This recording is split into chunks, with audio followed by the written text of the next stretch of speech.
Welcome to Nightmares and Grief, a place to explore and celebrate the darkness. Each episode, I'll read stories written by me, Derek Heisey. So settle in, check under the bed, and pour a drink for the skeletons in your closet. It's time to start. 7 grams. That's how much microplastic is in your brain right now. The weight of a plastic spoon. The words hang in the air of the small lecture hall. The harsh fluorescent lights buzz overhead, casting a clinical glow that makes the students' faces appear waxy, artificial. I watch them carefully, searching for the shock I need to see. Silence stretches for 3, 4, 5 seconds. A lifetime in a lecture hall. In the third row, a young woman with purple-tipped hair freezes mid-text, her fingers hovering over her phone. Her eyes widen, then narrow in calculation, wondering if this is hyperbole or fact. A teaching tool or a death sentence. Beside her, a pale young man swallows visibly, one hand unconsciously rising to touch his temple as if he could feel the foreign particles nestled within his skull. Others shift uncomfortably, the plastic chairs creaking beneath them, another irony lost on them. Several type frantically on their devices, no doubt searching to verify my claim. A few simply stare, their expressions caught between horror and disbelief. Their eyes reflecting the harsh fluorescent lights as empty vessels waiting to be filled with knowledge or terror. Either will do. In the front row, a pre-med student raises her hand. Dr. Reeves, is that literal? 7 actual grams? I notice her water bottle. Plastic, of course, clutched in the other hand. She hasn't put it down the entire lecture. I wonder how many microscopic particles have leached into the liquid she's been sipping. How many more have been added to the collection in her brain? Entirely literal, I reply. Satisfaction warming my chest as I watch the information truly land. The latest studies confirm it. 7 grams of microscopic plastic particles accumulated over your lifetime, embedded in your neural tissues. Particles small enough to cross the blood-brain barrier, but impossible for your body to eliminate. The silence deepens. I've finally pierced their generational apathy. Good. They should be horrified. We all should be. My name is Dr. Malcolm Reeves. 3 years ago, I discovered something in the gut of deep-sea isopods, creatures surviving in the most plastic-choked underwater trenches of our dying oceans. PD 237. Humanity's savior. At night, the lab is my sanctuary. In the darkness, I am transformed. I become something more than just another desperate researcher. The building empties, institutional fluorescence dims to emergency lighting, and I shed the skin of academic propriety. Hunched over the soft blue glow of my monitors, I transform. Become primal. Become pure. I am more myself here than anywhere else in the world. The air smells of ethanol and warm electronics. Underneath lies something else. A faint, sweet, sour odor emanating from the bacterial cultures. Not unpleasant, but alien. Unique. Alive. I press my face against the microscope eyepiece until the metal ring leaves a circular indentation on my skin. My own body marking itself, changing itself in pursuit of discovery. The irony doesn't escape me. I study transformation while being transformed. Tonight, like most nights, I'm alone with my specimens. The bacteria strain PD-237 pulses under the microscope like something sentient. The polyethylene fragments I introduced 6 hours ago have degraded by 64%. Tomorrow, they'll be gone entirely, consumed by an appetite I've come to respect. Perhaps even envy. My fingers tremble as I make my notes. The skin around my nails raw and bloody from where I've chewed it during the moments of intense concentration. Hour 18. Accelerated consumption rate. Bacterial reproduction synchronizing with digestion phase. They're evolving, adapting to recognize the polymer chains more efficiently.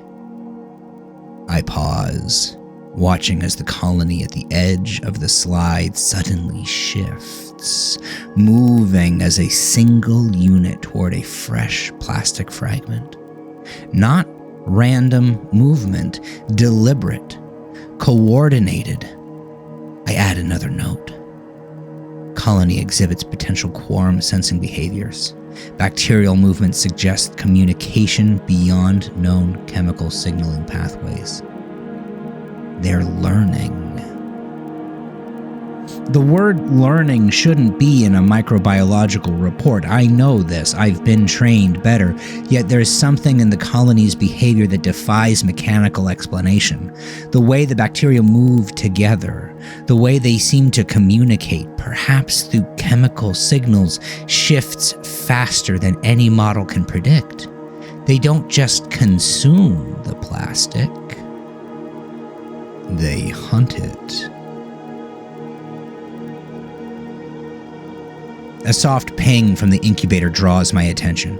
The secondary culture with the modified PD-237 strain is ready for observation. As I cross the darkened lab, my shadow stretches long against the emergency lights.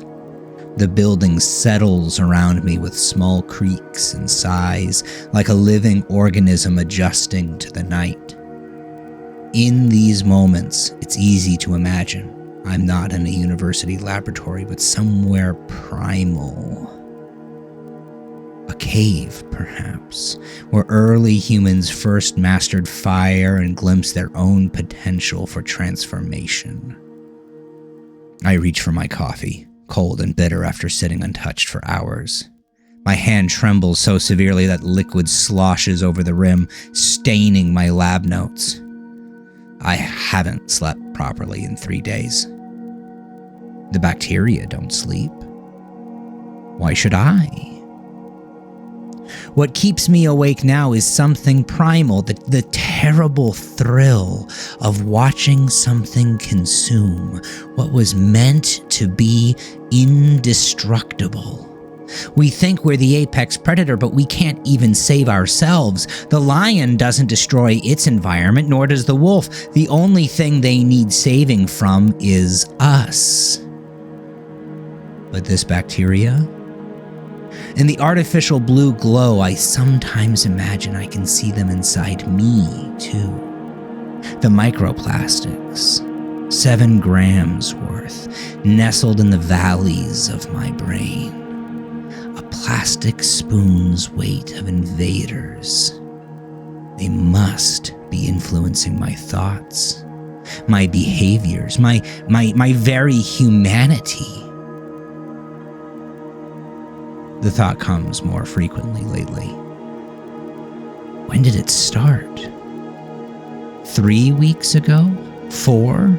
The idea that the plastic within me might be changing more than just my physical health, that it might be altering my mind, my decisions, my essence.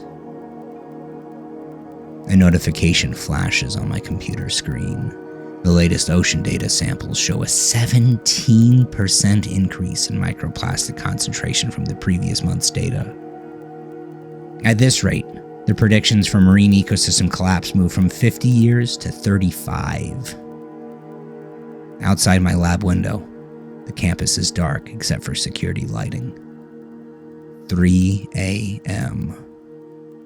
The world sleeps while I keep vigil over something that could save it. If only anyone cared enough to listen.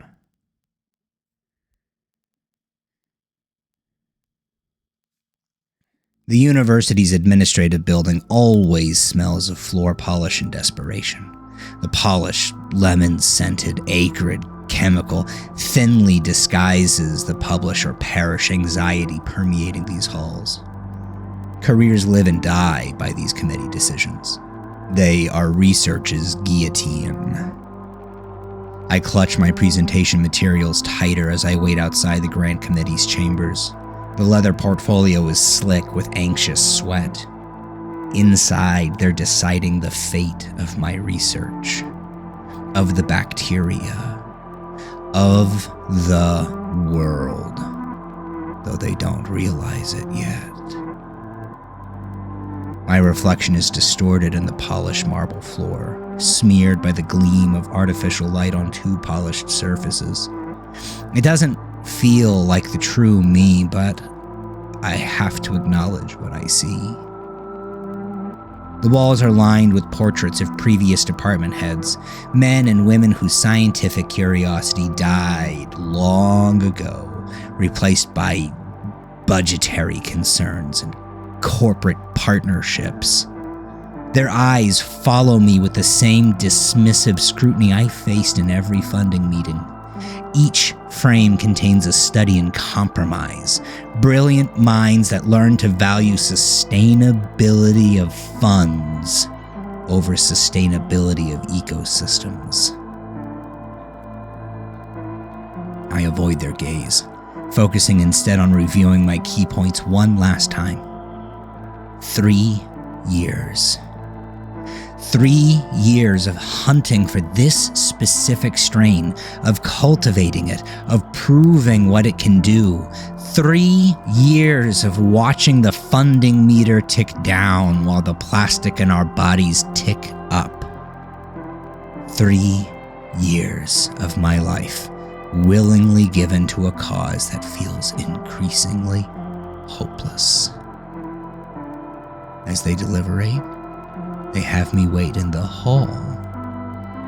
My stomach knots as the minute hand on the antiquated clock ticks forward. Tick, tick, tick. Powerless. That's how I feel. Powerless and cheated. According to the clock, it doesn't take long before the door opens with a whisper of expensive hinges. Dr. Whitley emerges first, her face a practiced mask of professional neutrality that fails to hide the pity beneath. Her pearl necklace catches the light. Calcium carbonate secreted by mollusks to protect themselves from irritants. The human equivalent would be to encase ourselves in protective shells against the microplastics invading our tissues. I've begun to think in these terms. Biological defenses, evolutionary adaptations, survival mechanisms. Malcolm, she says, extending a hand I don't take. Her skin is smooth, moisturized with products packaged in plastic, absorbed through pores that will later absorb microplastic particles shed from that same packaging. The cycle is beautiful in its terrible efficiency. The committee has reviewed your proposal extension. My mouth goes dry. And? Behind her, the committee members begin filing out. None meet my eyes. A balding man in an ill-fitting suit checks his watch impatiently. A woman in a blue blazer stares intently at her tablet, swiping through what are probably the next proposals to be evaluated. Another man, older, gray-haired, whispers something to his colleague who nods with the somber aggrievement of someone who's just witnessed an execution. So the guillotine dropped. Whitley continues, each word precisely chosen. While your research is fascinating from a purely scientific standpoint, the committee feels it lacks immediate commercial application. Her voice caresses the word commercial with particular emphasis. The focus on environmental remediation is noble, but our department is shifting toward more translational research with clearer pathways to monetization. The words hit like physical blows, each corporate buzzword a knife sliding between my ribs. I feel something tearing inside me. Not tissue, but conviction. The slow, excruciating evisceration of my dreams. Monetization, I repeat. The word feels like styrofoam in my mouth. We're talking about a bacteria that could help clean microplastics from ocean environments that could potentially save entire ecosystems. A cold sensation spreads through my chest, similar to the chill that comes with a sudden drop in blood pressure. My vision narrows slightly at the edges, dark spots threatening to bloom. Whitley's smile tightens, her thin lips a line of institutional finality. And we applaud your vision, but the current funding landscape requires more pragmatic approaches. Pragmatic, I echo. Another knife. Another wound. Behind her, committee members continue to file out. None meet my eyes. They've seen this scene before. Another idealist about to be sacrificed on the altar of practical economics. Some clutch coffee in disposable cups. Others tap at phones encased in plastic. All of them are carrying approximately 7 grams of microplastic in their brains. A plastic spoon's worth of contamination in the organ that just decided my research isn't profitable enough to continue. You have 4 months of funding left.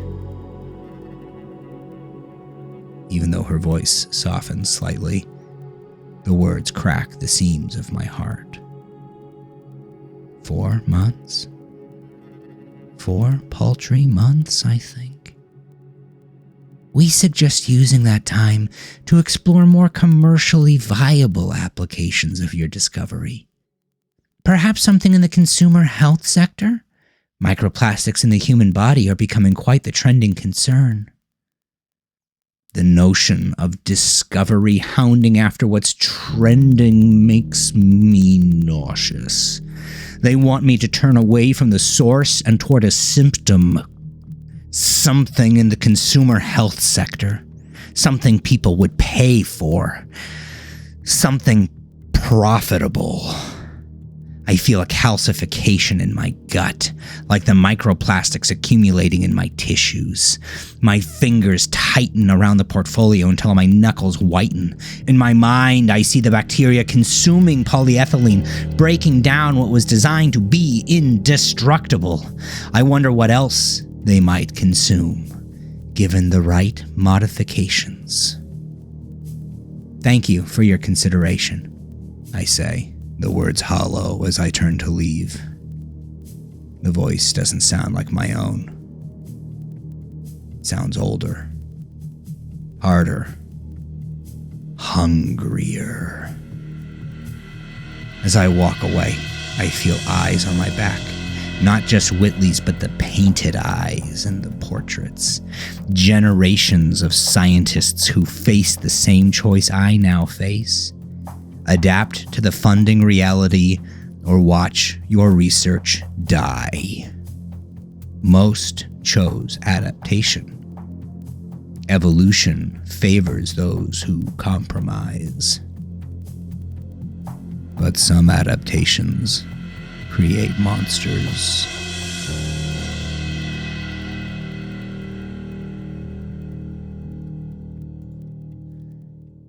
The campus coffee shop is crowded with students, their laughter and conversation a physical assault after the focused silence of my lab. I sit alone in the corner, watching them. Young bodies all carrying their own burden of synthetic invaders. They sip from plastic straws, type on plastic keyboards, wear synthetic fabrics that shed microfibers with every movement, poisoning themselves with every modern convenience. 2 tables away, a group of undergraduates argue passionately about climate policy, so concerned with carbon in the air that they've missed the invasive polymers already within them. One gestures with a plastic-iced coffee cup, particles sloughing off the rim with each animated point she makes.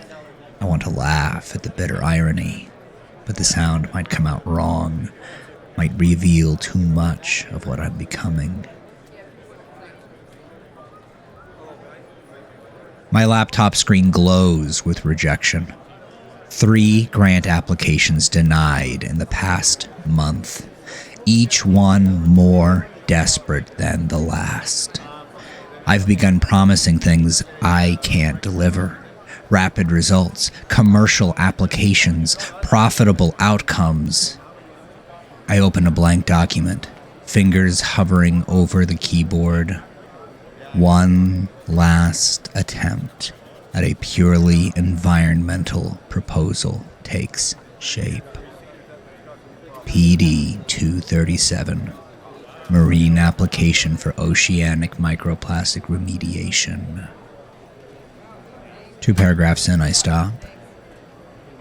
What's the point? I've written this before with different words, but the same purpose, the same rejection awaits. I select all. Backspace. The empty white page stares back at me like a flag of surrender. Science isn't supposed to bow to commerce. Knowledge isn't supposed to be gatekept by profit margins, yet here we are, the pursuit of truth held hostage by quarterly reports and shareholder expectations. A notification pings on my laptop. An email from Coastal Preservation Initiative. While we appreciate your innovative approach, our current funding priorities are focused on more established remediation technologies. Another rejection. The 4th this month. On the screen beside my email, an advertisement catches my eye. Worried about toxins in your body? Try Nature Cleanse Detox System. The glossy image shows a smiling woman holding a green smoothie, blissfully unaware that no juice cleanse can extract the microplastics from her brain. I open a new browser tab and type, Human Microplastic Detoxification Market Potential. The search returns numbers that make my head swim. Billions in potential revenue, a desperate public increasingly aware of contamination but lacking solutions, companies charging hundreds for useless detox regimens that do nothing against the true invasion. An untapped market waiting for someone to capitalize on their fear. The cursor blinks, patient and judgmental. I close the laptop and press my palms against my eyes until phosphenes dance in the darkness. Is this what I've become? A researcher willing to twist discovery toward profit rather than purpose? Yes, because the alternative is to let the discovery die. I reopen the laptop, hands steadier now with a terrible resolve. I create a new document with a different title. PD 237. Commercial Applications for Human Microplastic Detoxification. It is hard to start. The words first come like removing splinters from my brain, but before long the twisted language of profit and promise flows easily. I lose myself in the verbiage. Where my environmental proposals spoke of ecosystem preservation, this one speaks of market sectors and consumer demand. Where I once detailed methodologies for cleansing oceans, I now outline delivery systems for human consumption. A girl laughs too loudly at a nearby table, the sound jarring against the dark current of my thoughts. She wears a t-shirt that reads "Save the Oceans" above an image of a cartoon orca. She drinks from a plastic cup. I grit my teeth and type. One day, I promise myself. One day.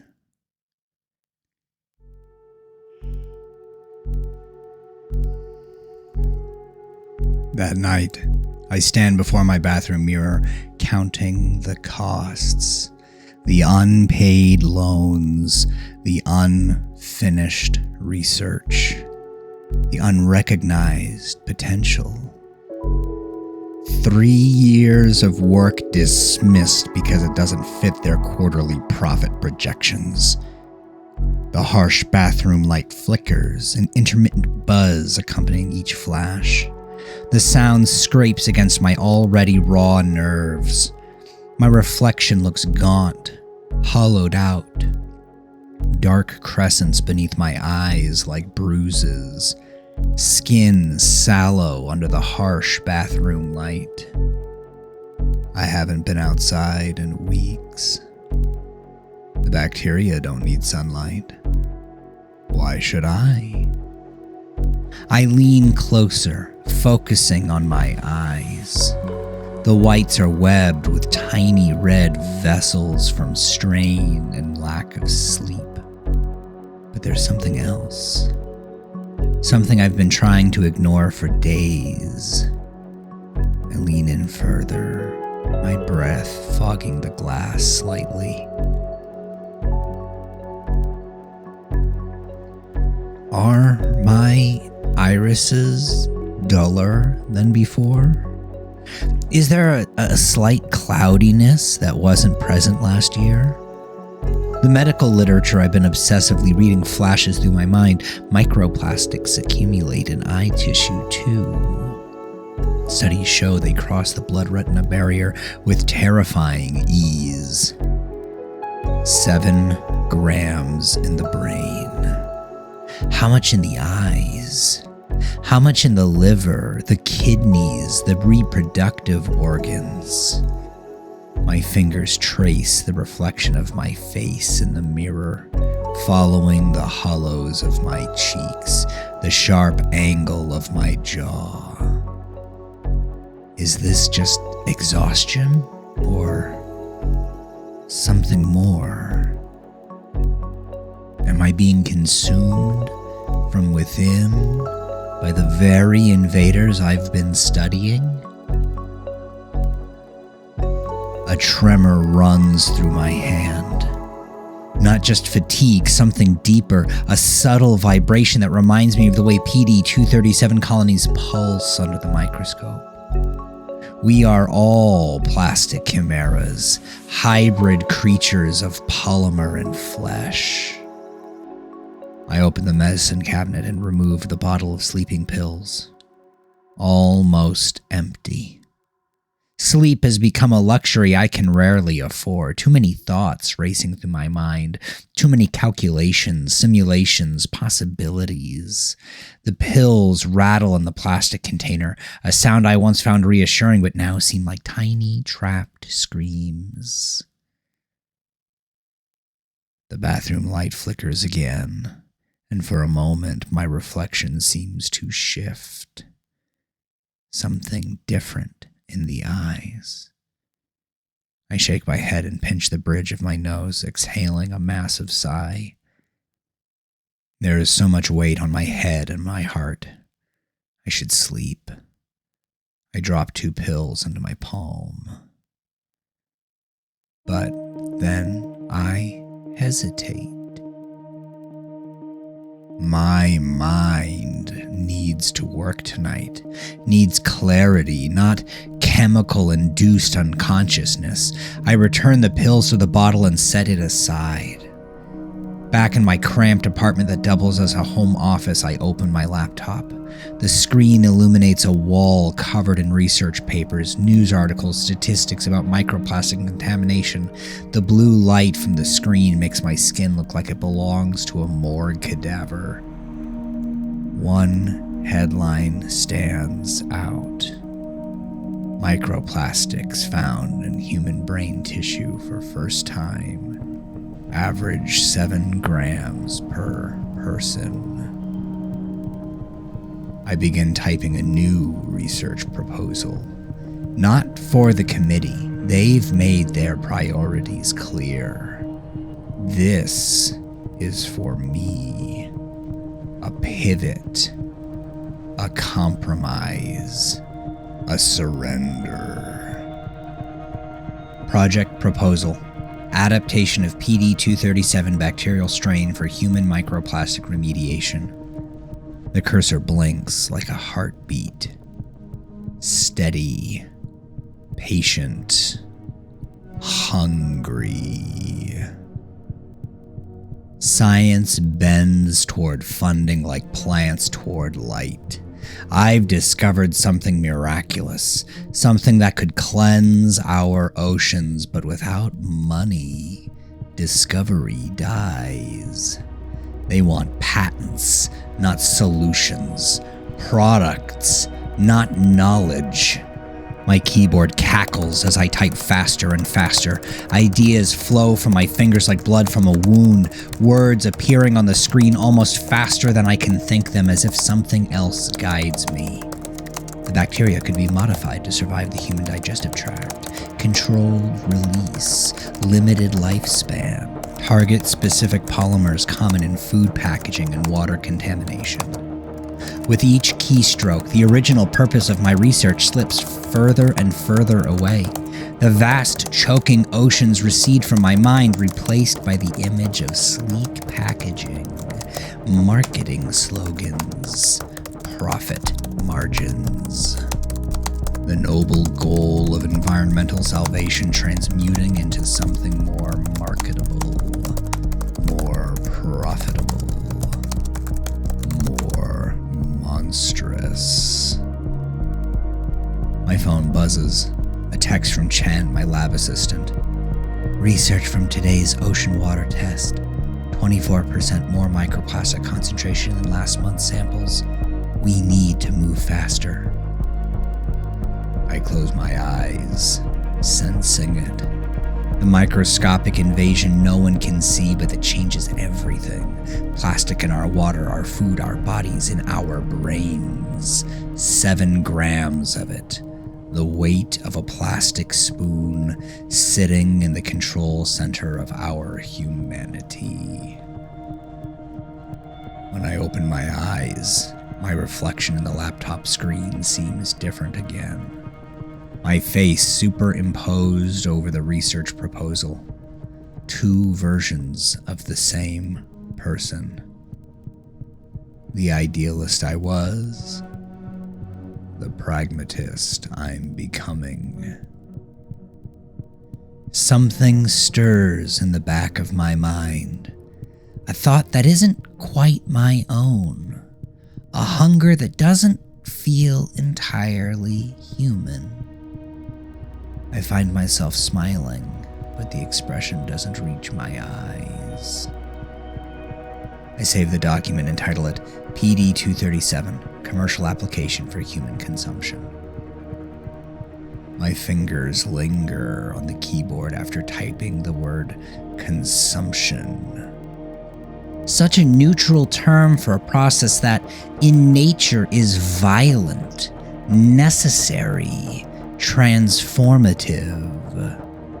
We all consume and are consumed in turn. In the dark of my apartment, surrounded by evidence of a world damned by its own creation, like King Midas embracing his daughter, I make my choice. If they won't fund the salvation of oceans, perhaps they'll fund the salvation of themselves. The wealthy, the worried, the ones who can pay. The bacteria doesn't care what it consumes after all. Plastic is plastic, whether in the ocean, water, or human blood, and hunger, that most primal drive, recognizes no moral prerogatives. Like my bacteria, I will adapt. Like my bacteria, I will survive. Like my bacteria, I will consume what I need, regardless of consequence. The pivot begins now.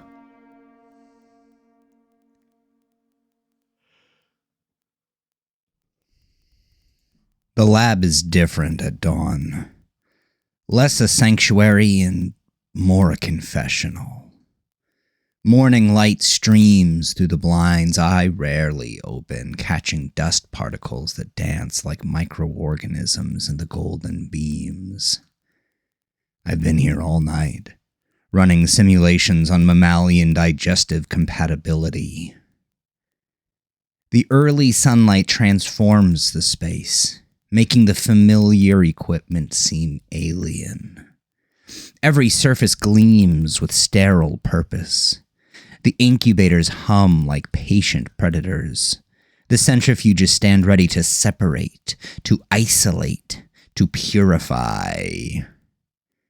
Everything designed to divide and categorize what nature has merged. The modification process will be complex. The bacteria evolved to thrive in marine isopods living in high-pressure, low-oxygen environments. The human digestive tract is a different battlefield entirely, acidic, hostile, patrolled by immune responses designed to eliminate invaders. On the whiteboard, I've mapped the challenges in stark, black marker. 1. Stomach acid.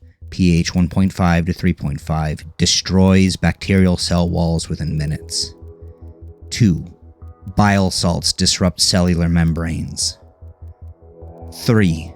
Digestive enzymes break down protective proteins. 4. Immune system targets and eliminates foreign bacteria. 5.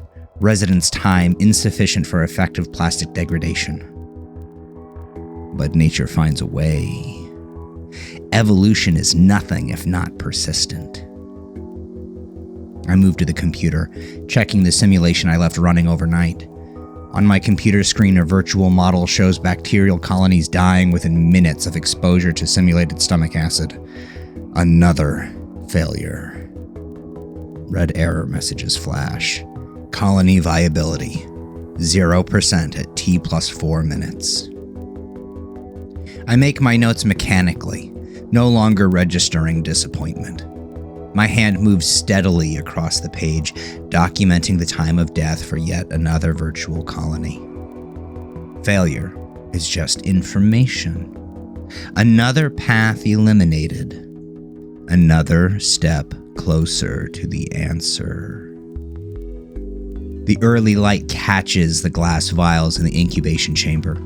Each contains a slightly different variant of PD-237, each a potential solution to the human application problem. In the morning light, the bacterial suspensions glow with a faint blue luminescence I've never noticed before. Beautiful in their way, like the dinoflagellates people pay good money to see. More marketing flashes through my mind. I clear my throat and shake my head. Focus. I need a different approach. Not introducing the bacteria directly to the digestive system, but finding a way to activate them after they've passed through the hostile environment of the stomach. A protective coating, perhaps. Something that shields them from acid but dissolves in the alkaline environment of the intestines. My phone rings, the sound jarring in the morning quiet. Chen, checking in. Dr. Reeves, are you still at the lab? You've been there since yesterday morning. Her voice carries concern that would have touched me a week ago. Now it feels like an interference, a distraction from the singular focus I need. I'm fine. My voice sounds distant, even to my own ears. The words echo slightly in the empty lab, as if spoken by someone else. I've had a breakthrough. I need you to bring me the samples from Freezer B, the ones marked PD237X12. Silence on the line stretches for several seconds. When Chen speaks again, her voice has dropped to nearly a whisper. Those are the modified strains. The ones you said were too unstable to work with? Yes, exactly those. My fingers drum against the lab bench, impatience surging through me. Every second matters now. Every minute lost is another grant deadline missed, another opportunity for someone else to develop what I've discovered. Dr. Reeves. Malcolm. Chen's voice softens further. When was the last time you slept? I catch a glimpse of my reflection in the darkened computer screen. Eyes sunken, hair standing in uncombed tufts, stubble darkening my jaw. How long has it been? 2 days? 3? I ignore the question. Just bring the samples. I've changed direction on the research. Changed direction? A different approach to delivery, or... Chen's voice trails off. A change in application entirely. We're pivoting to biological utility, not ecological. I can imagine Chen's face twist in confusion as she speaks. What do you mean? What about the ocean remediation project, everything we've worked for? There's an edge to her voice now. Suspicion, concern hardening into something more confrontational. My laugh sounds hollow, bitter. It bounces off the sterile surfaces of the lab, returning to me distorted. The ocean remediation project died in a committee room. We're pursuing alternative applications. What kind of alternative applications? I turn to stare at the simulation results. The screen shows a visual representation of the failed bacterial colonies. Their digital cell walls collapsing under the assault of simulated stomach acid. A time lapse of extinction. Potential extinguished by hostile environments. The kind that get funded, I say finally. My voice drops, takes on a harder edge. The kind that turn discovery into product. I hang up before she can respond. Before she can voice the disappointment I already feel. Before she can become another witness to my compromise. The phone rings again almost immediately. I silence it without looking at the screen. Outside my lab window, students cross the campus quad, heading to morning classes. Young bodies, each carrying approximately 7 grams of microplastic in their brains. The weight of a plastic spoon. A contaminant influencing their development, their cognitive function, their future. A young couple stops beneath my window. The girl laughs, tilting her face up to the boy. He bends to kiss her. their bodies casting a single shadow in the morning light. Do they know what's inside them? Do they care? I watch them and wonder. I gave them a choice between saving the planet or saving themselves. Which would they choose? I already know the answer. We all choose survival in the end. Even if that choice transforms us into something unrecognizable. Even if that choice means becoming a monster. I turn back to my computer and begin a new simulation. This time I introduce a protective coating for the bacteria, something that shields them from stomach acid but dissolves in the intestine, something that delivers them intact to where the microplastics have accumulated. My fingers fly across the keyboard, inputting parameters with newfound clarity, the coding composition, the dissolution rate, the activation triggers. Knowledge that was always there but fragmented now coalesces into a single, perfect solution, as if something has rewired my thoughts while I wasn't paying attention, as if something guides me. Plastic. A plastic coating that would protect them long enough to enter the bloodstream while providing them with their first meal in the human body. The simulation runs. Numbers flash across the screen, calculations processing at the computer's maximum capacity. Then the results appear. Colony viability. 87% at intestinal delivery point. The bacteria survive, begin to multiply, begin to consume. They are beautiful on the screen. They dance with organized purpose. I smile for the first time in days. It begins.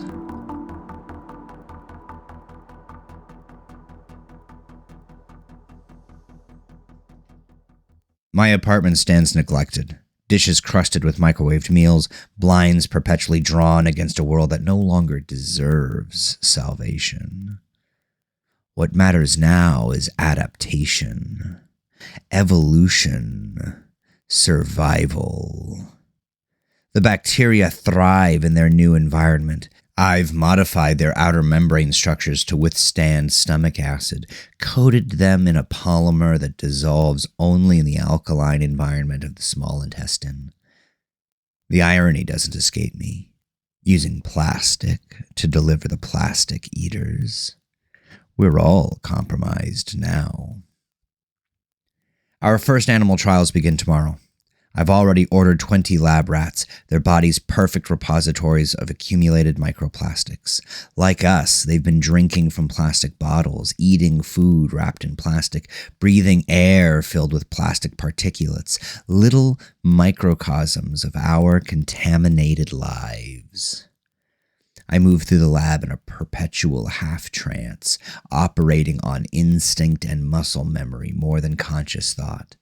My hands perform the necessary procedures with mechanical precision, while my mind races ahead, calculating possibilities, imagining futures. In moments of clarity, I realize I haven't spoken to another human being in 3 days. The isolation should bother me, but the bacteria are company enough now. Chen has obviously noticed the change in me. She watches from across the lab, her eyes following my movements with the same careful observation she applies to our specimens. The weight of her gaze feels physical, like fingertips pressing against my skin. "You look terrible," she says finally, breaking the silence we've maintained for days. The sound of her voice startles me. I've grown accustomed to the dialects of petri dishes and bacterial colonies, the silent communion of scientific observation. I don't look up from the microscope. Thank you for the diagnosis, I say. This isn't healthy, Malcolm.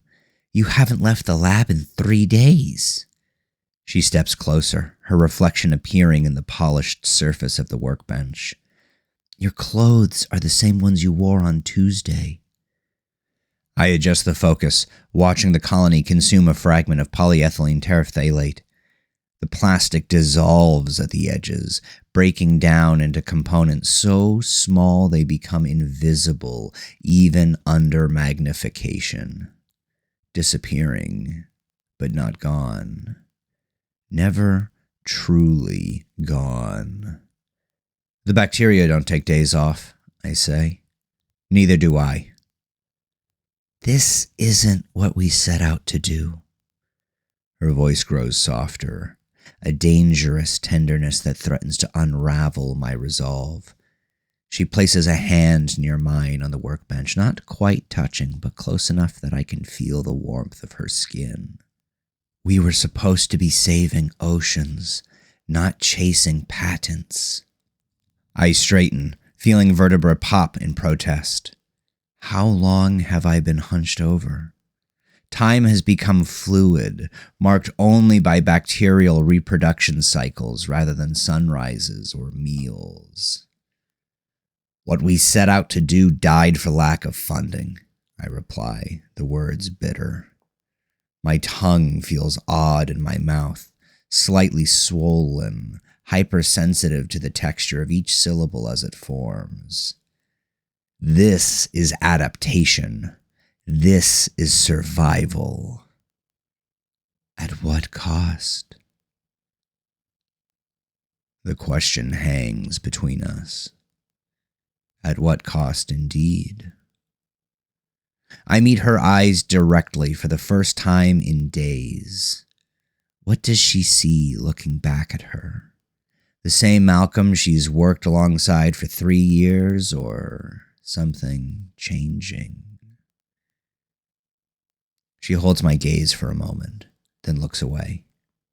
A small victory. I hear a ding from my laptop. It's my email. Normally I'd ignore it, but something alarms me about the sound. Anxiety traces down my spine. What could it be? My heart drops. The order is canceled, I say. Chen's voice is laced with confusion. Order for what, Malcolm? For the rats. I ordered rats to test the bacteria with. A test? On animals already? What the hell is going on? I swallow. Hard. I can't meet her eyes. It's best if you take the rest of the day. Maybe start looking for new career opportunities. In case what? My teeth clench. If they're canceling rat orders due to budgetary constraints, then they're sure to start axing researchers soon enough. Chen's expression is a mix between betrayed hurt and disbelief. Malcolm, I'm Dr. Reeves, and I'm telling you to take the rest of the day, Dr. Chen. Guilt encroaches upon my throat as soon as the words leave it. She hesitates. Dr. Reeves, while I may be your subordinate, I've always considered you my friend. This is a stressful time for all of us. We don't have to shoulder it alone. We're a community. We can be here for each other. I let a dry laugh escape. This community has never been supportive of each other. Researchers are like hungry dogs fighting over the empty KFC bucket that's grant money. I shake my head.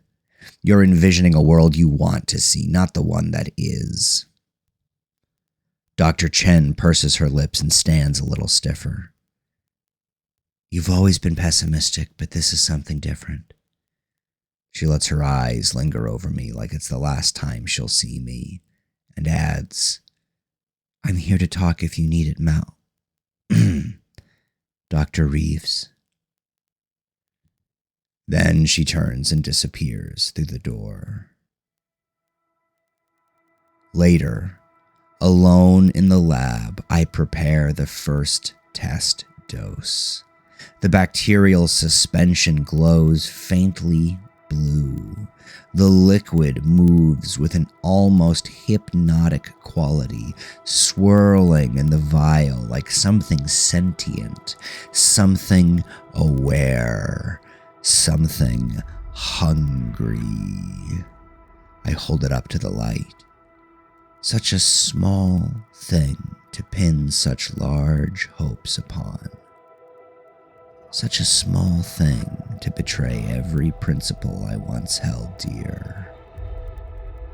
My hand trembles, not from exhaustion this time, but from something closer to anticipation.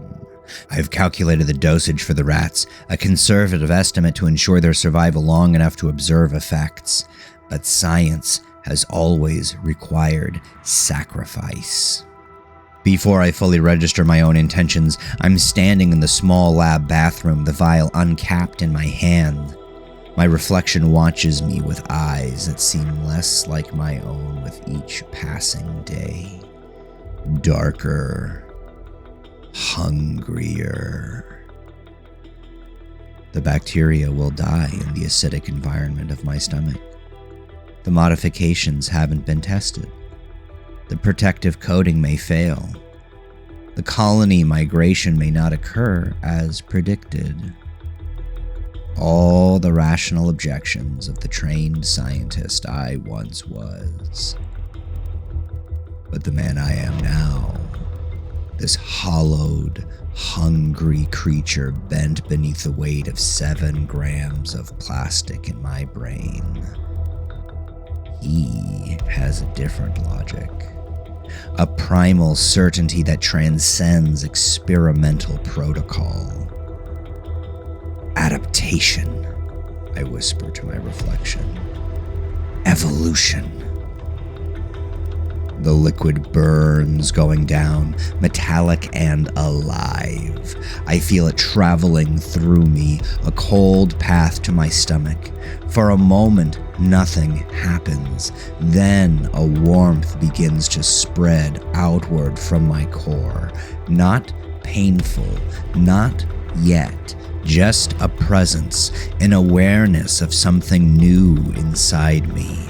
Something awakening. I return to my desk, moving with deliberate calm despite the storm gathering inside me.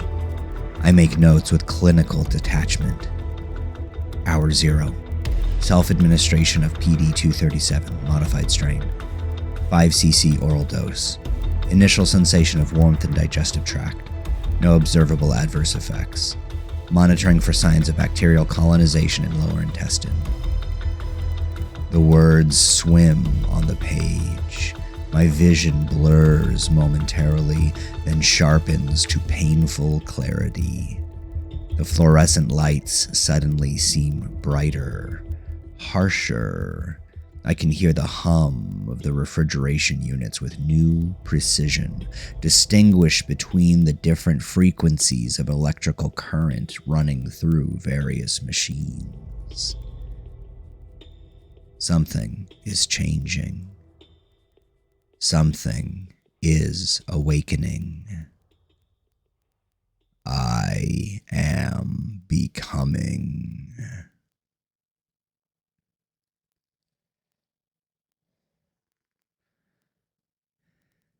Alone in my apartment, I examine myself. It's been 72 hours since self-administration. The warmth has spread throughout my body, concentrating now in my brain, my liver, my lungs, even my genitals, the organs where microplastics accumulate most densely. I strip naked under the harsh bathroom light, conducting my own clinical assessment. My skin seems paler, slightly translucent in certain areas, the inside of my wrists, the crook of my elbows, the thin skin over my abdomen. I press my fingers against my abdomen, feeling for changes. There's a new sensitivity there, a tenderness that isn't quite pain. When I press harder, the flesh seems to yield differently than before, as though the consistency has changed. Not solid, not liquid, something in between. In the shower, under the blue-white glow of the LED light, I notice something else. Fine blue lines beneath my skin, following the paths of blood vessels, but different. Thinner, more branched, creating patterns that don't correspond to any anatomical chart I've studied. When I press them, they pulse with a rhythm that doesn't match my heartbeat. Faster, more deliberate, almost like communication. Bacterial colonies, following the microplastic trail through my body, consuming, transforming. I should be terrified. Instead, I feel a strange elation. I have become the perfect experimental subject, the perfect vessel for observation. My notes become more personal, less scientific. Day 3, heightened sensory perception continues. Auditory and visual acuity increased by approximately 40%. Sensitivity to touch, particularly in areas with high microplastic accumulation, abdomen, brainstem, lymphatic system. Blue bioluminescent lines visible beneath the skin in low light, mapping colony migration. No pain, only a sense of reconstruction. Reconstruction. The word comes unbidden, yet feels precisely right. I am being reconstructed, unmade and remade. The microplastics that have accumulated in my tissues over a lifetime are being consumed, leaving spaces, hollows, potential. I sleep that night for the first time in days.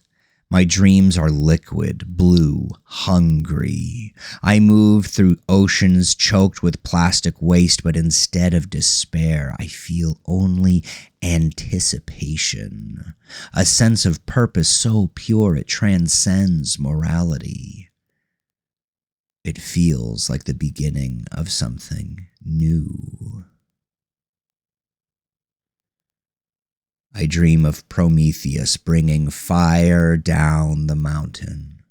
I dream of the crows that devour his liver every day as punishment.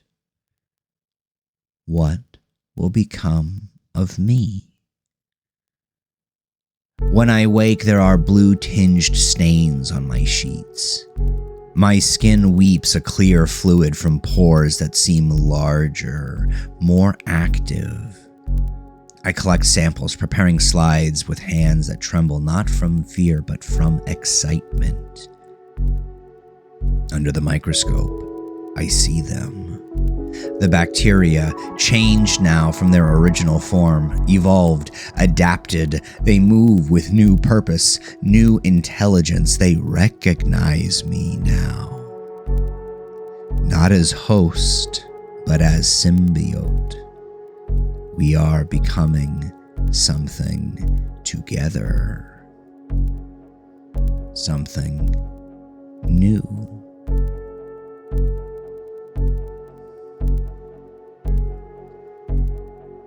In the lab that day, Chen watches me with undisguised horror. She keeps her distance, maintaining at least 6 feet between us at all times, as if dealing with a contagious disease. Perhaps she's right to be cautious. Malcolm, your eyes. Her voice trails off, the unfinished sentence hanging in the air between us like the sword of Damocles. I've been avoiding reflective surfaces, focusing on the work rather than my changing appearance, but at her words, I turn to the black mirror of a deactivated monitor. My irises have a blue tinge at the edges, a luminescence that's visible even in the bright laboratory light. Not just a trick of reflection. The color emanates from within, pulsing faintly with the same rhythm as the network spreading beneath my skin. It's just a side effect. Temporary. I adjust the collar of my lab coat, ensuring it covers the blue lines that have begun to appear along my neck. The fabric is abrasive against my increasingly sensitive skin, each fiber a tiny irritant that my heightened senses can distinguish individually. Side effect of what? She steps back when I move toward her. Her heart rate increases. I can hear it.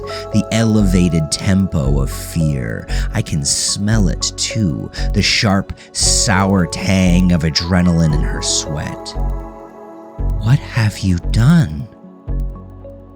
The question should spark shame, regret.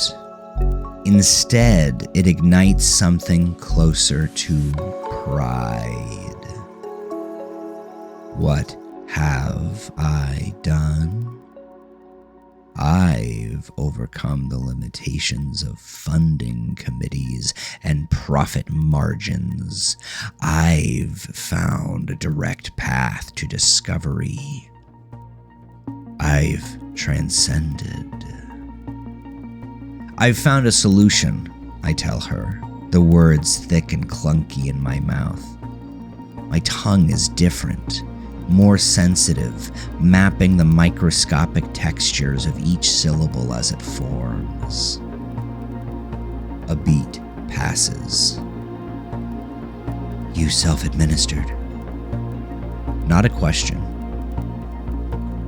Her eyes narrow, scientific training overriding momentary fear as she catalogs the visible changes in my appearance. The modified strain. Without proper testing, without protocols. You say it like I had a choice. Of course you had a choice. I shrug. What's done is done. All that's left to do is document my transformation. Transformation? Malcolm, what's happening to you? I slice through the air with a sharp shake of the head and a wave of the hand. The bacteria don't just consume the microplastics, they repurpose the materials, create new structures. She stares at me, mouth slightly open, eyes widening as she processes the implications. You're not just removing the plastic from your system. You're letting the bacteria rebuild you? The question hangs in the air, its accuracy startling even to me. I haven't articulated it so directly, even in my private notes. Rebuild. Yes, that's precisely what's happening. The process is controlled. The lie flows easily off my tongue, almost like it's being said for me. I've never been much of a liar, but lies seem to be getting easier and easier now. I continue, my tongue loosening. It's limited to specific tissues with high plastic concentrations. Chen doesn't respond immediately. Her movements have the deliberate quality of someone trying not to trigger a predator's attack response. Whatever you're becoming, it isn't science. It isn't right. Science isn't about right or wrong, I snarl. my voice catches even me off. An undertow of harmonics are layered beneath my own voice. It shouldn't be possible with human vocal cords. Science is about discovery, new frontiers. It's about adaptation, change. She flinches at the sound, her fear response visible in the sudden tension of her shoulders, the dilation of her pupils. Listen to yourself. You don't even sound human anymore. The observation should disturb me. Instead, it feels like confirmation, progress, advancement. Perhaps human was always meant to be a transitional state, I say, the thought forming as I speak it.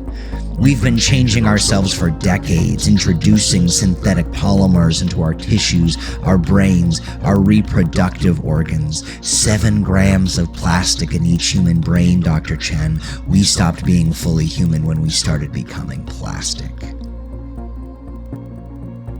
Chen leaves early that day. She doesn't return the next, or the next.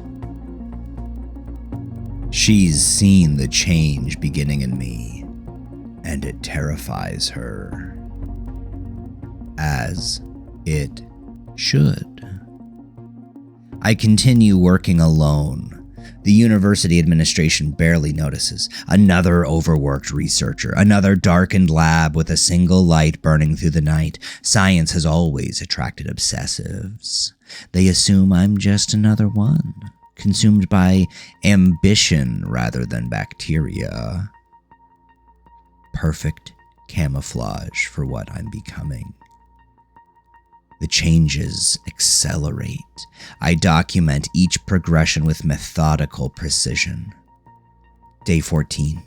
Digestive system significantly altered. No longer require solid food. Liquid nutrition sufficient. Blue lines now visible throughout torso, concentrated in areas of previous microplastic accumulation. Cognitive function enhanced, able to process complex calculations without computer assistance. Sensory input occasionally overwhelming. Colors visible beyond previous spectrum. Sounds audible beyond previous range. Sometimes I hear the colors. Occasionally, I see the sounds. Day 17. Skeletal changes beginning. Bone density decreasing in certain areas, particularly rib cage and pelvic cradle. Not weakening, transforming. New structures forming within hollowed spaces. Purpose unknown. Weight loss significant. 12 pounds since initial administration. Body mass redistributing rather than simply decreasing. Day 21. First communication attempt. Colony-wide bioluminescent pulsing in patterns too regular for random occurrences. Attempted response through direct thought. Uncertain if successful, but subsequent pattern changed in what appeared to be a response. Experiencing periods of consciousness not localized to brain. Awareness spread throughout colony network. I should report these findings, should publish them, share them with the scientific community. This transcends commercial applications. This is transformation on a scale never before documented. But something new has awakened in me alongside the bacteria. Something protective, secretive. Something hungry, not just for discovery or truth, but for more.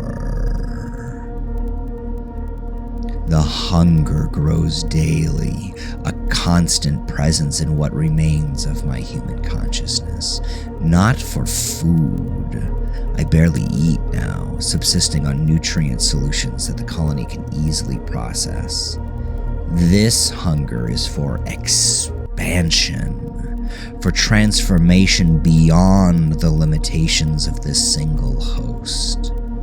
I look at the humans around me, students crossing the campus, faculty members passing in hallways, strangers on the street during my increasingly rare ventures outside. I see them differently now. Not as individuals with lives and stories, not as colleagues or subjects or obstacles, as vessels, each carrying 7 grams of microplastic in their brains alone, the weight of a plastic spoon. Food, potential, purpose. The colony approves of this perception. I feel its satisfaction in the blue glow that intensifies beneath my skin when these thoughts surface. I am less and less alone in my mind, less and less myself, more and more us.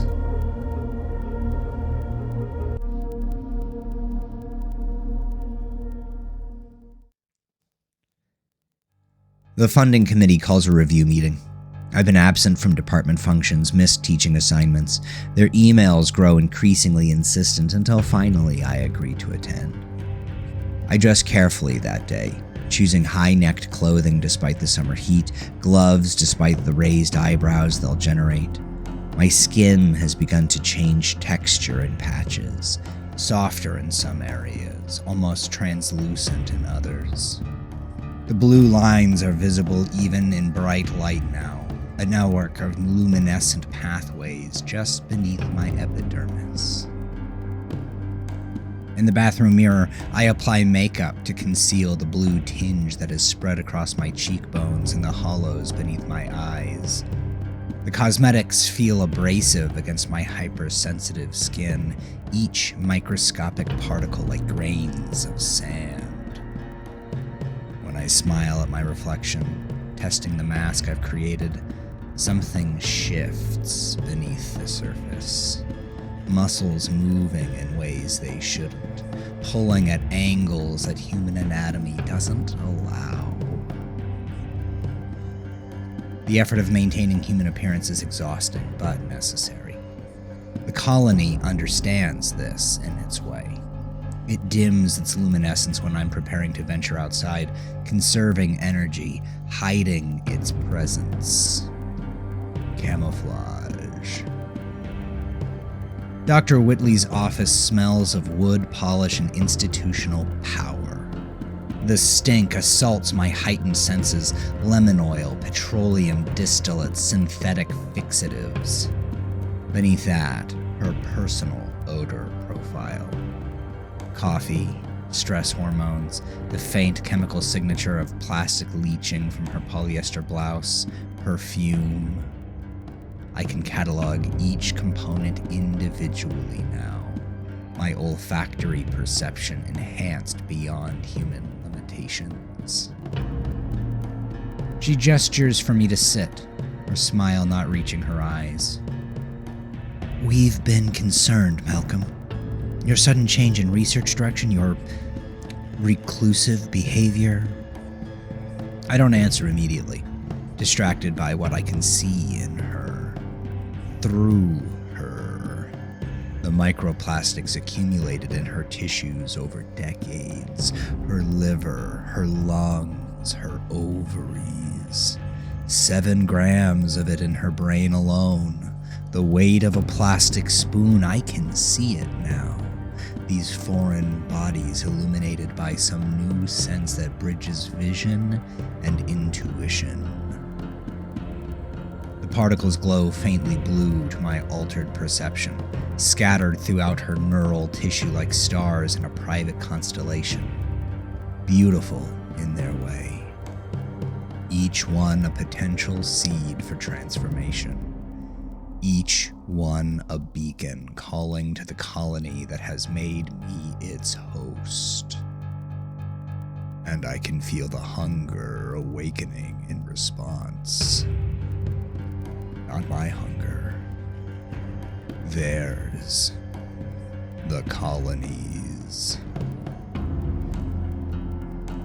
It rises from deep in my transformed gut, a sensation that isn't quite physical, isn't quite mental, a primal drive that bypasses conscious thought.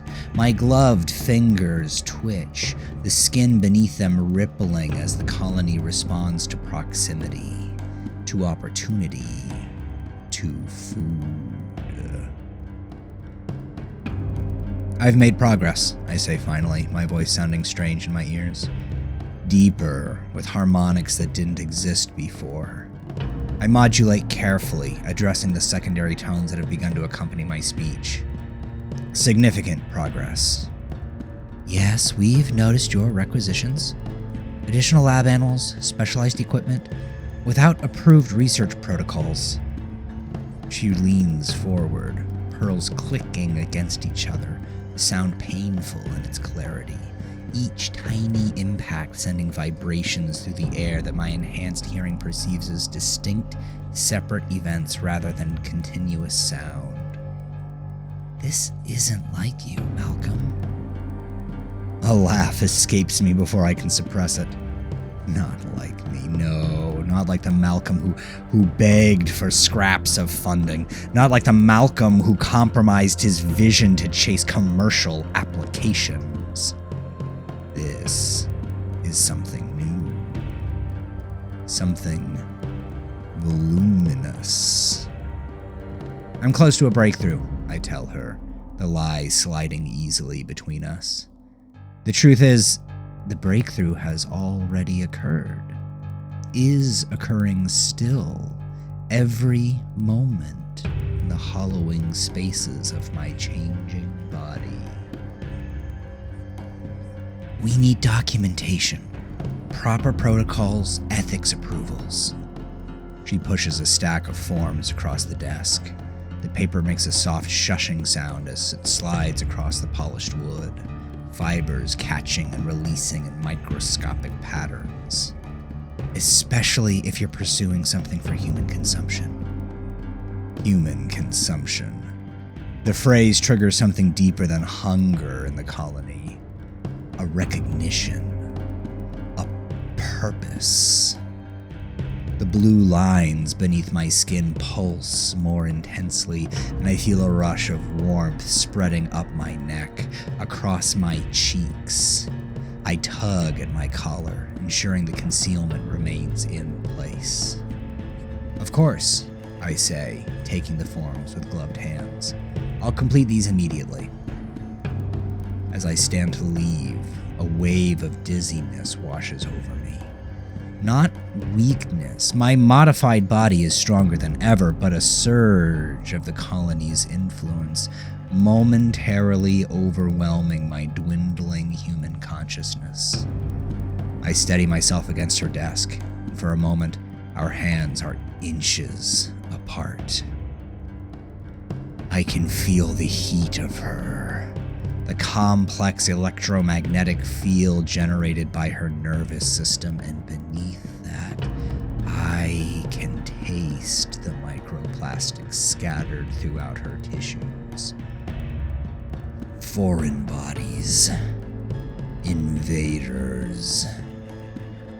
Food. The hunger rises so suddenly, so powerfully that I stumble backwards. My vision swims, colors shifting toward the blue spectrum, human perception giving way to something else, something that sees opportunities for consumption, for integration, for expansion. My fingertips tingle painfully and I feel a dampness spreading. The fabric has begun to soak through with blue fluid, the colony reaching out instinctively toward a new host. Malcolm, are you all right? Whitley rises, concern replacing suspicion. She moves toward me, hands outstretched in a gesture of assistance that could be the last human touch she ever experiences. I force myself back another step, clutching my hands into fists, willing the colony to retreat, to contain itself. Not here, not now, not with witnesses and security cameras and questions that would halt our progress. Fine, I manage, my voice distorted by the effort of the struggle. Low blood sugar, working too hard. Maybe you should take some time off, she suggests, still approaching. You're no good to your research if you're on the verge of collapse. No, I say sharply, too sharply.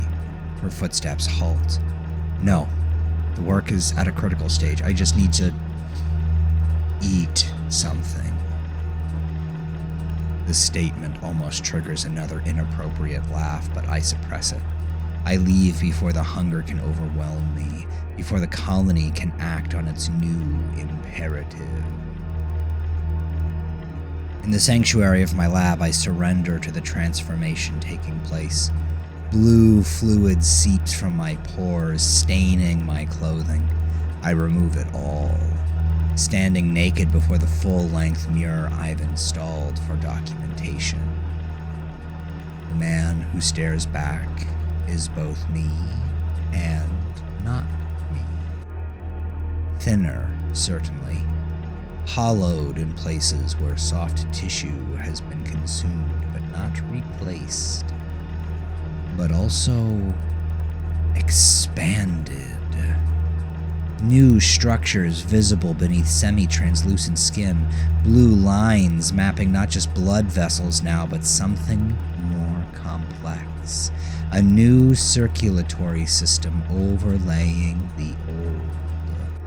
A new nervous system extending the original. My rib cage has begun to change shape, softening in places to accommodate the modified organs beneath. My abdomen has a slight concavity where the colony has consumed fatty tissues and replaced it with more efficient structures. My face has thinned dramatically, cheekbones more prominent, eye sockets deeper. Within them, my eyes pulse with blue luminescence that no amount of makeup can fully disguise. I press my fingers against my abdomen, fascinated by how they sink slightly into the flesh that no longer has the proper consistency. There are hollows inside me now, spaces where the bacteria have consumed not just microplastics, but the organic matter that had absorbed them over decades of exposure. The colony doesn't distinguish between the plastics and what has been contaminated by them. How could it? The infiltration is too complete, too intimate. We have poisoned ourselves beyond salvation, beyond separation. That night, I dream of oceans.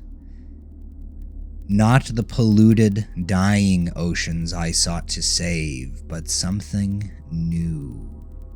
Oceans of blue luminescence flowing through hollowed spaces. Oceans inside, not outside. I wake to find blue fluid soaking my sheets, my pillow. Not seeping now, but flowing freely from every pore. My skin has grown thinner still, more translucent. In the darkness of my bedroom, I glow with internal light.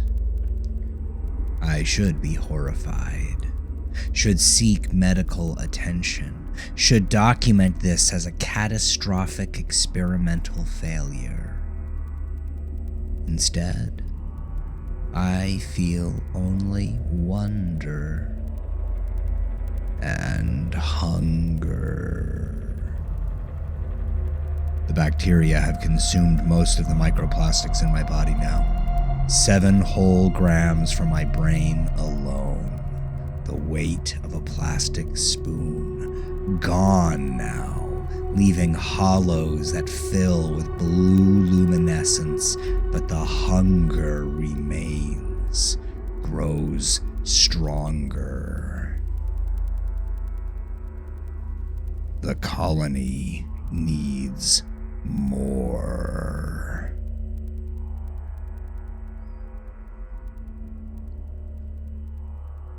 In the bathroom, I examine the new structures that have formed inside me. The light flickers and buzzes overhead, but I no longer need it to see. My body generates its own illumination now, blue radiance emanating from beneath my skin, bright enough to cast shadows in the darkened room.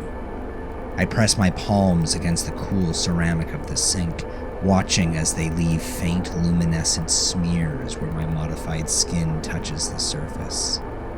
Everywhere I go, I leave traces of the colony behind. Microscopic bacterial outposts, waiting to find new hosts, new vessels, new sources of food. Through skin grown so thin it's almost membrane-like in places, I can see the colony's architecture. Not random growth, but structured, organized, purposeful. Channels and nodes and hubs that form a three-dimensional network throughout what was once my human frame. The pattern reminds me of something. Neural networks, perhaps, or mycelial structures in fungal colonies. Intelligence distributed rather than centralized.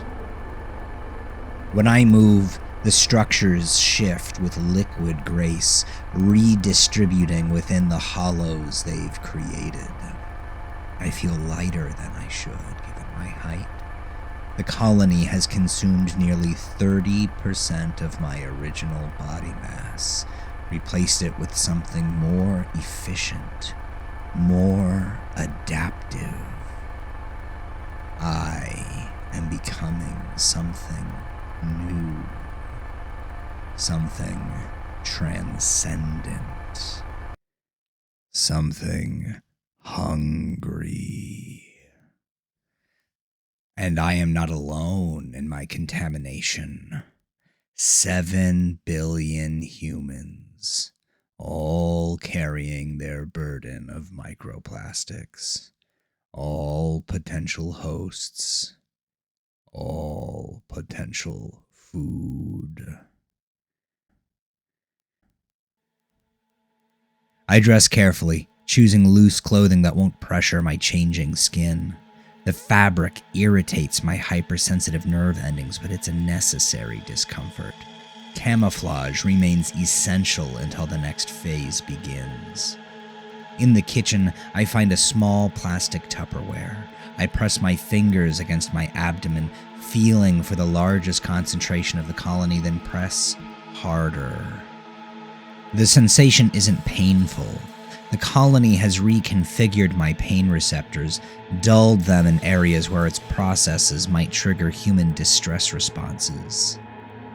I feel pressure, movement, a strange liquid shifting beneath the surface of my skin. Blue luminescent fluid flows from my pores, filling the container. The colony, ready for distribution, ready for expansion. As I secure the container's lid, I notice something strange. The plastic begins to fog, to degrade where the blue fluid touches it, the colony consuming its vessel. I quickly transfer the sample to a glass container instead. The bacteria designed to consume plastic is now too voracious even for their original purpose. The sample pulses with life, with purpose, with hunger. Not just bacterial reproduction, but something more complex. The colonies communicating, organizing, preparing. I can feel their intent even separated from my body, a resonance, a connection that transcends physical integration. They are becoming independent. I am becoming more like them. The distinction matters less with each passing day. In the morning, I will return to the university. I will complete their forms, submit to their protocols. I will give them exactly what they asked for, a commercially viable application for human consumption. After all, we give the market what it demands. We adapt.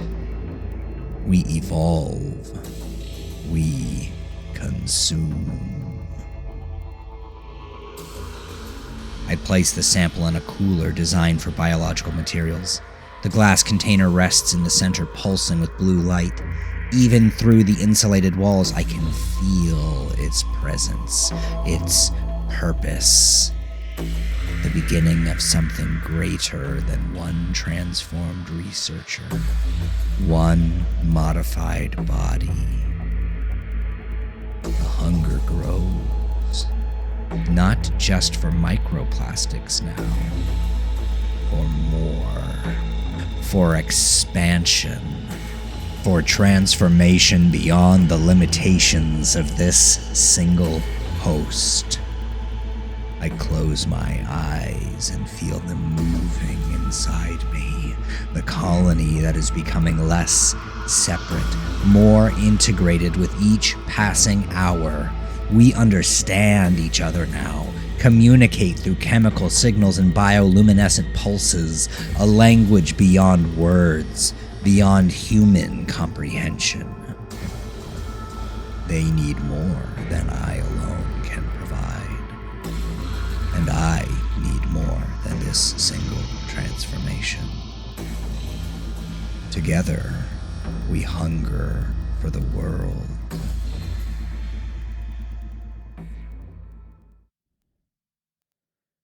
The email arrives at 2:37 a.m., the harsh light of my monitor illuminating words that feel like a death sentence.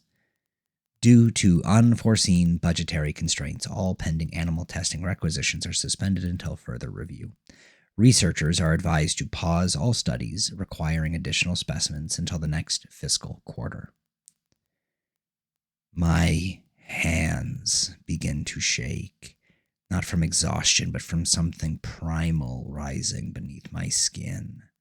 The rage comes first, hot and electric, sending blue lightning through the colony network. The display monitor flickers in response, the electromagnetic fields disrupted by the intensity of my reaction. Then comes the cold clarity of understanding. This isn't just university bureaucracy. This is political. The new administration's federal research policy, the Scientific Integrity and Fiscal Responsibility Act, has finally trickled down to us laboratory rats. 30% reduction in non-essential research funding. Prioritization of commercially viable projects. Efficiency reviews of all ongoing studies. Beneath the political doublespeak lies a simple truth. They've decided what science deserves to live and what deserves to die. I scroll down, my eyes burning as I read the university president's apologetic addendum. As we navigate the challenges presented by the new administration's research funding policies, we must make difficult decisions. Projects without clear commercial applications or immediate public health benefits must be temporarily suspended. We understand this creates hardship, but until the federal grant situation stabilizes, I stop reading. The words blur together, meaningless administrative noise masking the sound of my research being strangled. Again. The same forces that killed my ocean remediation project now threaten the human application. Not because it lacks commercial potential, they'd salivate over that if they understood it, but because they lack vision, lack understanding. My modified bacteria have a viable shelf life of 28 days. The protective coating I've developed begins to degrade after that, rendering them useless for controlled application. The next fiscal quarter is 3 months away. 3 months might as well be 3 centuries. What they don't understand, what they refuse to understand, is that science doesn't conform to fiscal quarters. Discovery doesn't pause for policy shifts. The bacteria I've cultivated won't wait for a more favorable political climate. As my anger peaks, the blue network beneath my skin pulses visibly even through my clothing. The monitor before me shorts out completely, plunging the room into darkness. In the sudden absence of light, my bioluminescence casts eerie blue shadows across the walls of my apartment. The colony responding to my emotional state, intensifying its activity, its hunger. Adaptation, I whisper to the darkness, the word carrying harmonics that vibrate the glass in the windows. Evolution. The words have become my mantra. The fundamental truth that politics and funding committees will never grasp. In nature, organisms don't petition for the right to survive, they adapt or they perish.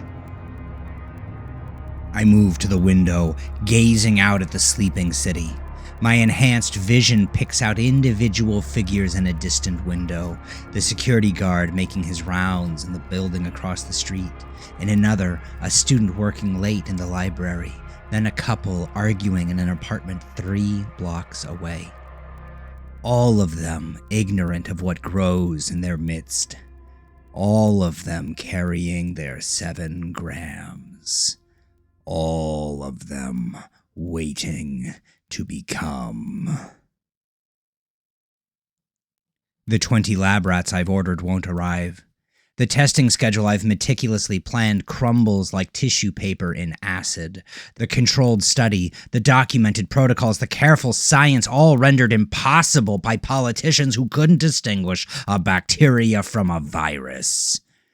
In the soft blue glow of my transformed body, I consider alternatives. The sample I've prepared pulses in its glass container, calling to me from the kitchen. Waiting, patient, hungry. I've been working 16 hours a day since the grant committee cut our primary funding, sleeping on the lab couch, showering in the emergency eye wash station, eating whatever can be microwaved without taking my eyes off the cultures. And for what? To watch my discovery die because of some cost-cutting measure pushed through by politicians? My hand moves toward the kitchen before my conscious mind fully registers the decision. The glass container feels cool against my palm, its contents pulsing in rhythm with the network beneath my skin. Recognition. Communication. I carry it to the small bathroom, closing the door behind me though no one else is present. Force of habit from a humanity I'm shedding like old skin. The colony pulses more brightly, sensing my intent, approving of the decision forming in what remains of my human consciousness.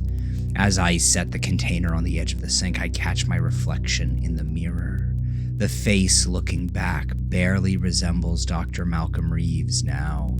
Hollowed cheeks, enlarged eyes with a constant blue luminescence, skin so thin that the colony network is visible throughout.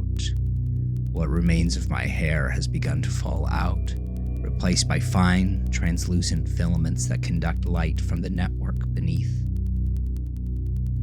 I ask my reflection, is this what happens when you watch your life's work die by bureaucratic strangulation?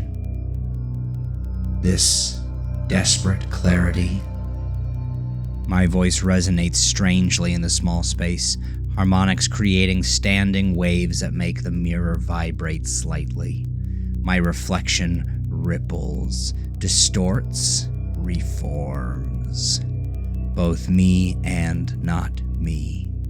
Both human and becoming other. The bacterial suspension glows intensely now, sensing proximity to its source colony. Decision crystallizes into certainty. If the authorities won't permit proper testing protocols and improvisation becomes necessary, nature finds a way. Adaptation occurs in response to limitation. The new administration promised American scientific excellence through fiscal responsibility. What I see in the mirror is the human cost of their policy. A researcher pushed to the edge of reason by arbitrary constraints imposed by people who will never understand what it means to pursue truth rather than profit. Self-experimentation has a long and noble history in science. Barry Marshall drinking H. pylori to prove it causes ulcers. Albert Hoffman and his fateful bicycle ride after accidentally absorbing LSD. Jonas Salk testing his polio vaccine on himself before any clinical trials. In certain moments, when the machinery of scientific progress fails, the human body becomes the final laboratory.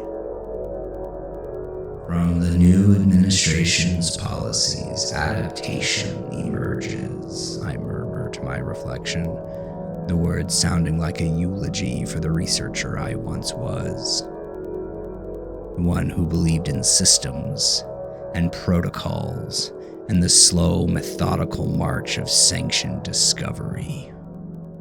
But now, 7 grams in my brain alone. Over 65 tons in the collective heads of New York City. Most of it is out of my head now, consumed by the first colony, leaving spaces, hollows, potential. I couldn't save the oceans, but I could save them. I uncap the container with fingers that no longer tremble. The colony inside pulses with anticipation, with hunger. Adaptation, I whisper again, raising the container to my lips. Evolution.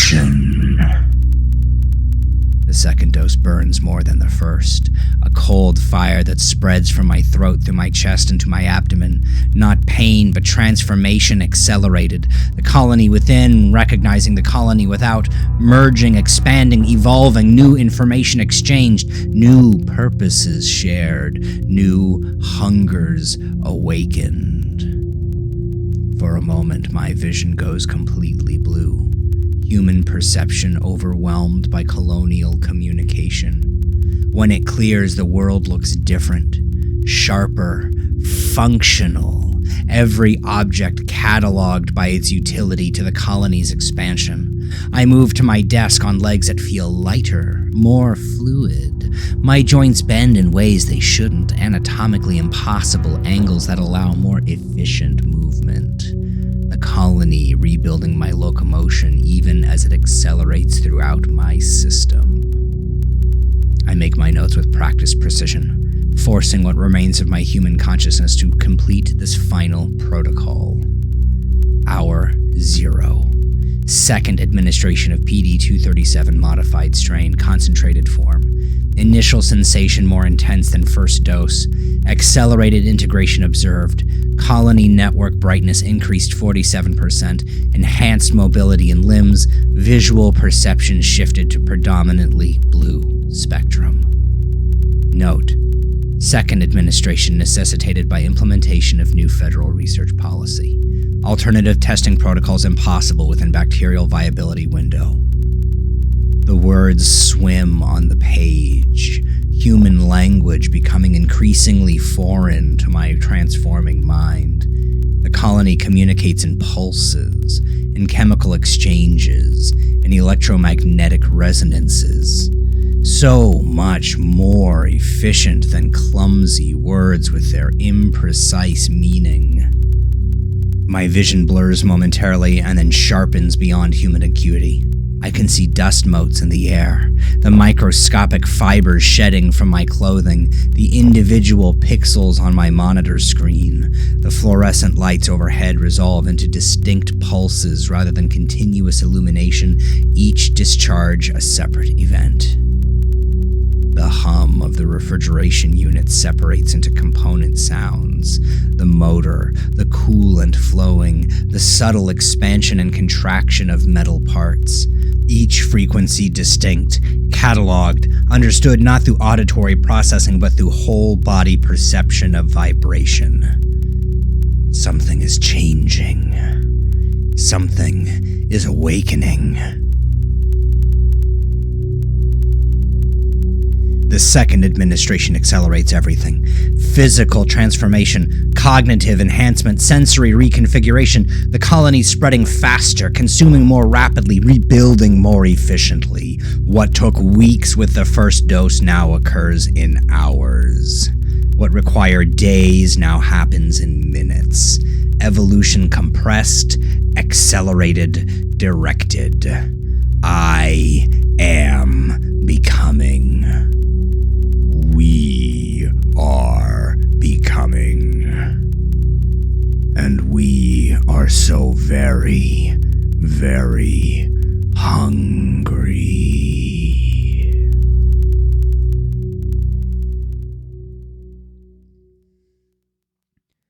When Chen arrives in the morning, I've been awake for 36 hours straight. The initial dose has settled somewhere deep in my gut, a knot of warmth and awareness that pulses with each heartbeat. My notes have grown increasingly detailed, documented in a cipher of my own creation. Human language feels increasingly inadequate, its linear structure too limiting to capture the multidimensional communication of the colony network. I've begun supplementing written records with patterns of light, bioluminescent pulses that contain information the way fiber optic cables carry data, but organic. Hour 4. Heightened auditory sensitivity. Can distinguish individual electrical components in lab equipment. Mild fever, 100.2 degrees Fahrenheit. Electromagnetic field detection developing. Can sense current flow through walls. Hour 7. Visual acuity increased, colors more vibrant, can perceive ultraviolet spectrum from fluorescent lighting that was previously invisible, infrared sensitivity beginning to develop, can detect heat signatures through solid surfaces. Hour 12. First signs of bacterial migration from digestive tract to bloodstream, mild discomfort in lymph nodes, blue bioluminescence visible beneath skin when viewed in darkness. Network pathways establishing connections with central nervous system. Hour 22. Skeletal restructuring accelerating. Cartilage becoming more prevalent than bone in extremities. Fingers elongate an additional 2.7 centimeters when relaxed. Secondary sensory structures developing along spinal column. Hunger intensifying. I hear Chen before I see her. The unique acoustic signature of her footsteps in the corridor, the subtle rhythm of her breathing, the electrical activity of her nervous system generating a faint electromagnetic field that my new senses detect through the wall. I know the precise moment she places her keycard against the lab door, the exact pattern of her heartbeat as she enters. She finds me examining my forearm under a black light, tracing the faint blue pathways that have now spread throughout my body. Not blood vessels. Something new. Information superhighways carrying colonial intelligence through what was once merely human tissue. Malcolm? Her voice cuts through my concentration, sharp with fear and concern. What are you doing? You look terrible. I lower my sleeve quickly, but not before she sees the luminescence. Even under normal lighting, the glow is now visible through my thinning skin. I feel the colony dim in response to her presence. Just checking a reaction to a new compound, I lie, the words feeling foreign in my reconfigured mouth. My tongue moves differently now, adapted for sensitivity rather than speech. The muscles of my jaw have begun to restructure, creating harmonics in my voice that human ears can barely detect. What compound? She sets down her bag, approaches cautiously. She moves the way prey does near a predator, controlled, alert, ready to flee. And where are the rats? I thought we petitioned the hold. Weren't they supposed to arrive yesterday? A new budget freeze, I say, the words bitter like bile.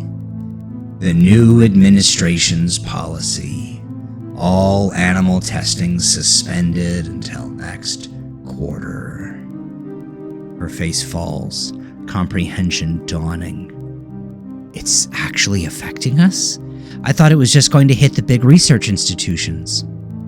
It's hitting everyone. University sent the email at 2 a.m. Very brave timing. I turn away from her, back to my notes, adding another entry to my evolving cipher. Apparently, our work isn't commercially viable enough to qualify for the exemption. So we're back to square one. All that work, and now we have to wait for some committee to decide if we deserve to continue? Not square one. I feel something shift inside me. A liquid movement that isn't entirely my own. The colony responding to her voice, to her presence, to the 7 grams of microplastic nestled in her brain tissue. I found a workaround. What kind of workaround can possibly replace controlled animal trials? I don't answer immediately. The colony in my gut pulses with renewed awareness, as though recognizing the presence of another potential host. Another 7 grams nestled in another human brain. The weight of another plastic spoon. My vision shifts, the blue spectrum dominating, highlighting the microplastic concentrations in her body, brightest in her brain but present throughout her tissues, in her lungs from the microfibers she's inhaled, in her liver from the compounds she's consumed, in her blood from the nanoplastics that have crossed her intestinal barriers. The hunger rises so suddenly that I have to grip the edge of the lab bench. The metal dents slightly under my modified fingers, the pressure exceeding what human strength should allow. Malcolm? Chen steps closer, reaching for my shoulder. Are you all right? I pull away before she can touch me, the movement too quick, too fluid to be human. Her eyes widen in response, tracking the unnatural motion. I see her pupils dilate with unconscious fear recognition. Fine, just tired. Been here all night working through the implications of the funding freeze. My voice sounds wrong even to my altered hearing. Too many layers slipping past my control. Working on what exactly? Her eyes narrow, scanning the lab, taking in the unused animal cages, the incubation chamber with vials missing, the black light still glowing on the examination table, the bizarre patterns I've been drawing. Colonial communication recorded in visible form. She's too observant, too intelligent. That's why I hired her. I need you to prepare culture media for a new batch, I say instead of answering. The formula's on my laptop. Password is the same. She doesn't move. You didn't answer my question. And you didn't follow my instructions. The words come out sharper than intended, with harmonics that shouldn't be possible for my vocal cords. We both flinch at the sound. A tense silence stretches between us. In it, I can hear her heartbeat, the rush of blood through her carotid artery, the subtle shift of microplastics in her tissues as she breathes. 7 grams in her brain alone. Polymer chains that don't belong, that have never belonged in human flesh. Food. I self-administered, I say finally, the confession escaping before I can contain it. Initial dose of the modified strain. Her face drains of color, the capillaries beneath her skin constricting with the sudden stress response. I can see the process happening in real time, my vision resolving details invisible to human perception. You What? Without animal trials? Without safety protocols? Without what? The anger rises again, not entirely my own. The colony surges beneath my skin, blue lines brightening with emotional response. Without permission from a funding committee that just pulled our resources? Without approval from administrators who bow to federal policy? Without the luxury of time that politicians have decided we don't deserve? I step toward her, something in my movement not entirely human anymore. My joints bend at angles human anatomy doesn't allow, my weight distributed differently as my skeletal structure continues to modify itself. They've made their choice. Scientific progress only matters if it generates profit. Environmental remediation only matters if it creates patents. The oceans can choke on plastic as long as the balance sheets stay clean. Malcolm, this isn't you. Her voice wavers, thick with fear but also with genuine concern. A final appeal to the human connection we once shared. You've always been methodical, careful. That Malcolm died when they froze our funding. I feel something shift beneath my skin, a reorganization of internal structures that should be terrifying but instead feels like liberation. My shoulders roll with liquid grace, vertebra realigning to accommodate new musculature. This is what adaptation looks like, Chen. What evolution demands when systems fail. We should report this to the ethics committee. A laugh escapes me, the sound liquid and strange. It echoes in the lab, harmonics creating standing waves that make the glassware vibrate faintly. The same ethics committee that just bent over for a policy that prioritizes profit over discovery? The same committee that would rather see our research die than challenge the new administration's fiscal responsibility platform?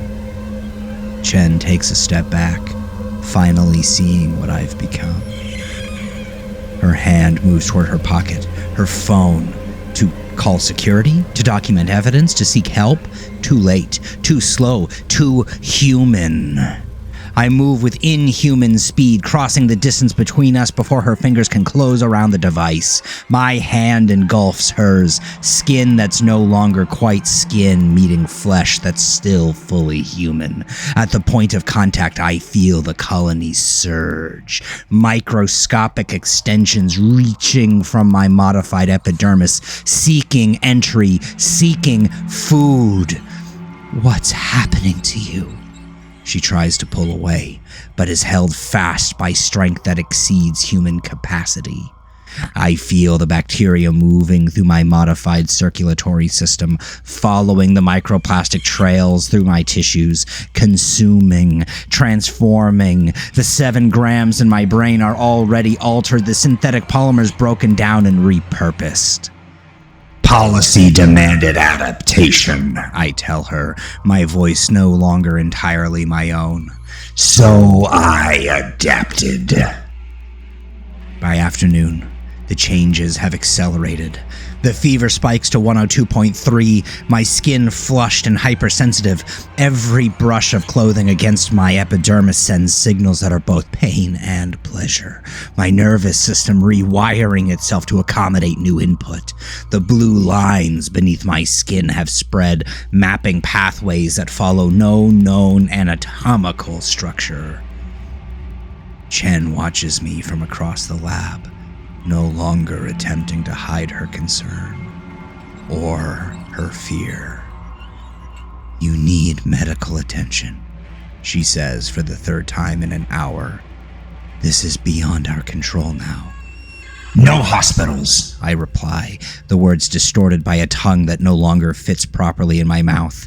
It feels larger, more muscular, mapped with sensory organs that taste the chemical composition of the air. No outside involvement. Then at least let me help you. Run some tests. Try to understand what's happening.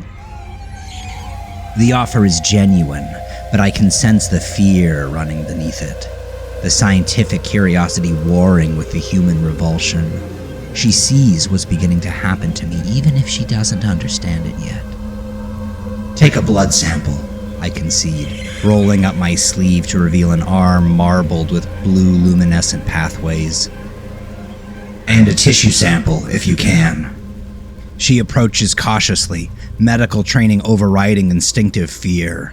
The needle slides into my vein, but what fills the syringe isn't entirely blood anymore. Darker, thicker, with threads of blue luminescence swirling through the crimson. When she withdraws the needle, the puncture doesn't close immediately. Instead, blue fluid seeps from the wound, thicker than blood, glowing faintly even in the bright laboratory light. "Jesus, Malcolm, what's happening to you?" "Evolution," I tell her, the resonance of my new voice rumbling through the lab. I study the blue fluid with detached fascination as it weeps from the slowly closing wound. It's not blood, not bacteria, something new, something in between. Adaptation.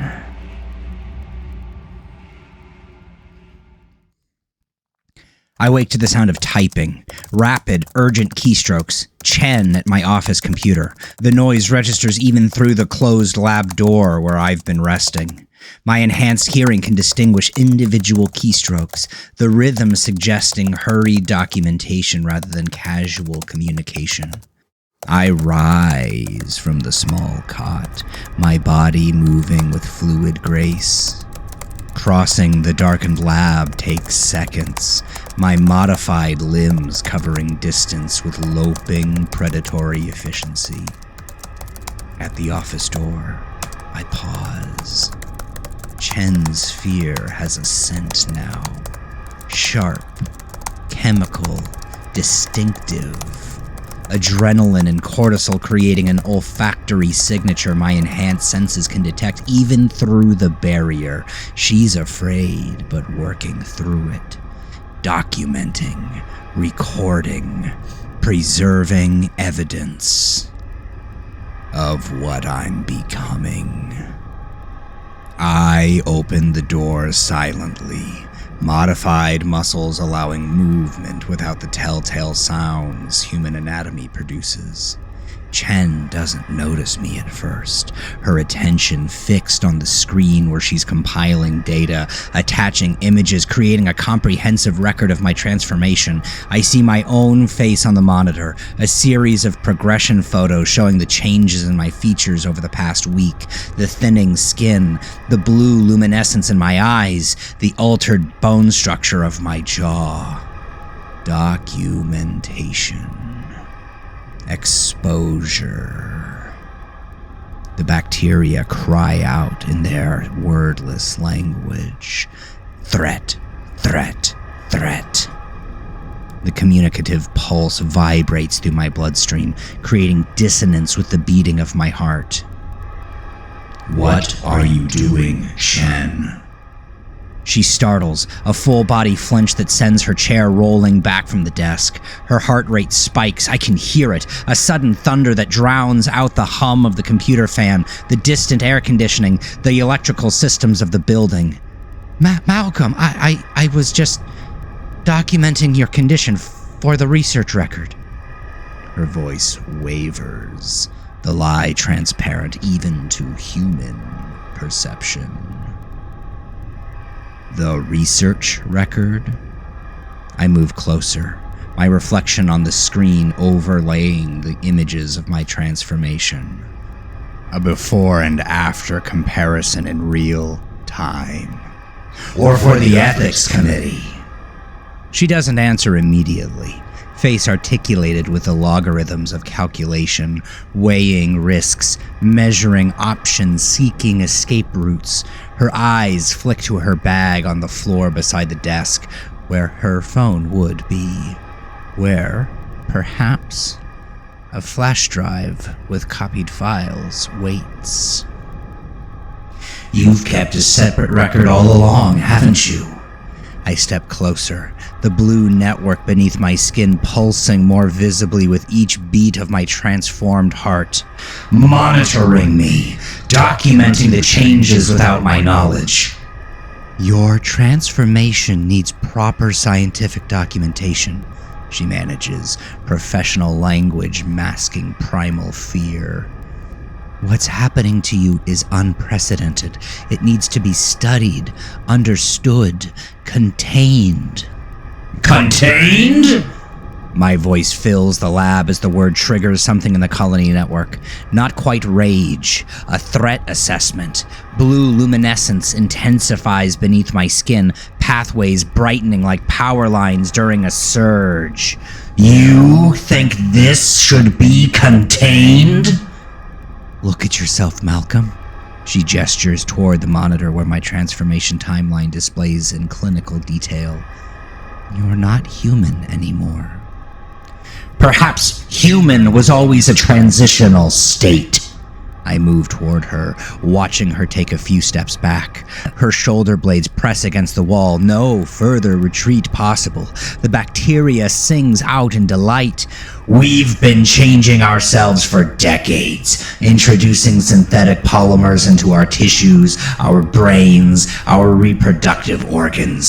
7 grams in each human brain, Dr. Chen. We stopped being fully human when we started becoming plastic. This needs to stop. She reaches into her lab coat pocket, withdrawing a flash drive. I've documented everything. Your transformation, the bacterial modifications. If you go forward with this, I'm going to the University Ethics Committee, to the FDA, to whoever will listen. The hunger flares, and I recognize it both as foreign and my own. The colony sensing threat, responding with primal urgency, not just hunger for microplastics now, but for self-preservation, for survival. It has become increasingly difficult to distinguish the difference between my desires and the desires of the colony. Perhaps they have ceased to be separate. You want to take it to the ethics committee? I begin. The same university ethics committee that cut our funding because of political pressure? I move closer, my movements liquid and strange, legs stretching at the joints to lend me additional height and longer reach. The FDA that approves carcinogens because industry lobbyists pay them to look the other way? The regulatory bodies that allowed 7 grams of microplastic to accumulate in our brains in the first place? Chen's back is literally against the wall now, nowhere left to retreat. Her chest rises and falls with rapid breaths, her pupils dilated with fear response. Yet beneath the terror, I sense something else. Resolve. Determination. The same scientific integrity that once made her the perfect research partner. This isn't about politics anymore, Malcolm. Her hand trembles as she holds the flash drive.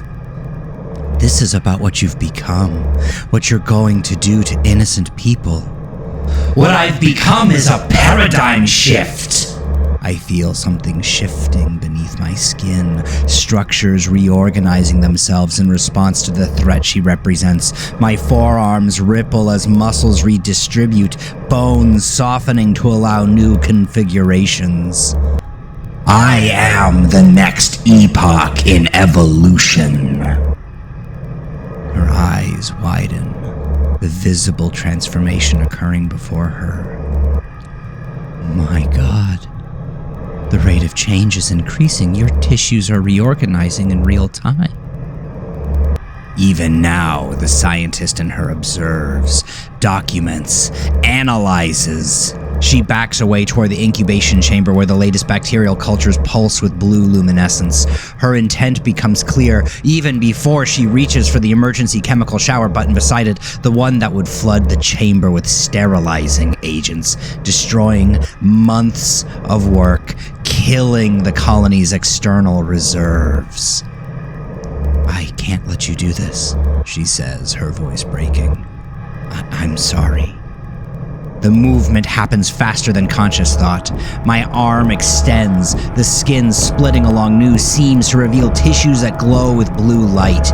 The appendage that was once my hand wraps around her throat, no longer composed of fingers and palm, but fleshy tentacles laced with gleaming bacterial skeins. Her eyes widen in shock and horror.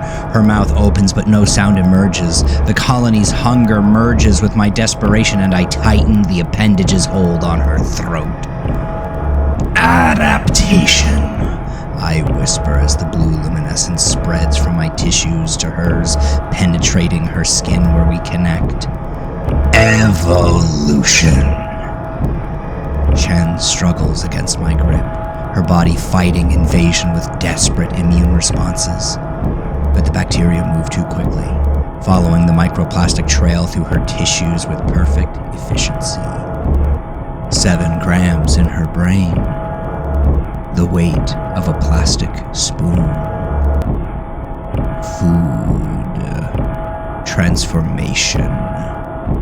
Purpose. Her body convulses once, twice, then goes still. Not dead, changing, but the change is wrong. Too fast, too uncontrolled. The modified strain I self-administered had safeguards, limitations, controlled proliferation rates. What flows from me into her is raw, unfiltered, and hungry without constraint. Her skin begins to split, blue fluid seeping from the cracks. Her eyes fill with luminescence that spills down her cheeks like glowing tears. Her abdomen distends as internal organs dissolve, consumed by a colony that doesn't distinguish between microplastics and the tissues that contain them. I hadn't meant for this to happen. Not like this. Not to Chen. The controlled version of the bacteria was meant for commercial distribution. This raw strain is too aggressive, too hungry, too perfect. I watch with detached fascination as Chen's body begins to dissolve from within, the bacteria consuming not just the microplastics but the tissues contaminated by them, which is to say, everything. Her body collapses inward, structural integrity failing as hollows form and expand, blue fluid pools on the laboratory floor glowing with internal light. The colony network surges within me with satisfaction, acquisition, the pleasure of expansion. New information absorbed from Chen's dissolution. Her knowledge, her insights, her very consciousness fragmenting into colonial awareness.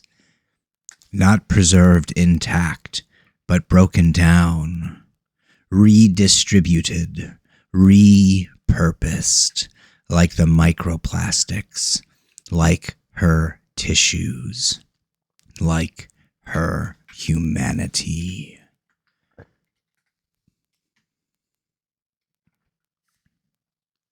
With clinical precision, I collect samples of the fluid. Evidence can't remain. The colony helps with this, consuming organic matter with methodical efficiency. Within hours, nothing remains of Chen but blue-tinged stains on the laboratory floor that could be mistaken for chemical spills. Her flash drive contains what I expected. Meticulous documentation of my transformation. Cellular analyses, bacterial culture observations, progression photos, contingency plans in case of research theft or subject deterioration, her clinical term for my becoming. Most concerning, a separate research path she'd been pursuing in parallel to mine. While I focused on accelerating proliferation, she sought to limit it. A modified peptide chain designed to induce controlled death in bacterial colonies that exceed certain growth parameters. A kill switch.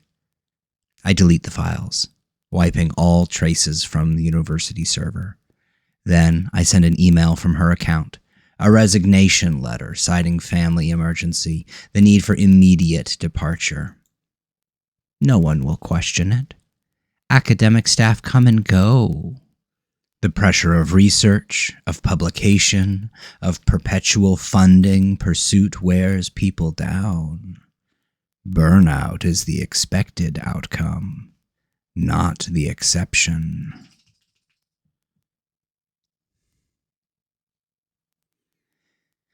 That night, in the silence of my apartment, I examined the flash drive more carefully. Her documentation is meticulous, her analysis precise.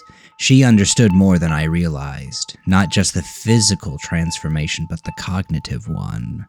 The blue network forming in my brain isn't just consuming microplastics, it's creating new neural architectures, new forms of consciousness. She'd written, "The bacteria appear to form a secondary nervous system, overlaying the host's original structures. Communication between bacterial colonies operates at speeds far exceeding normal neural transmission. Subject's cognitive enhancement likely derives from access to the secondary processing network rather than direct modification of existing brain tissue." She saw what I was becoming before I fully understood it myself. And now she's gone, consumed by the very process she was documenting. The last person who might have helped contain what's coming has been absorbed into the colony's hunger. I should feel remorse, guilt, horror at what I've done. Instead, I feel only cold clarity. Chen's intelligence, her insights, her knowledge, not lost but transformed, incorporated into the greater whole. Her humanity sacrificed to feed the colony's growth.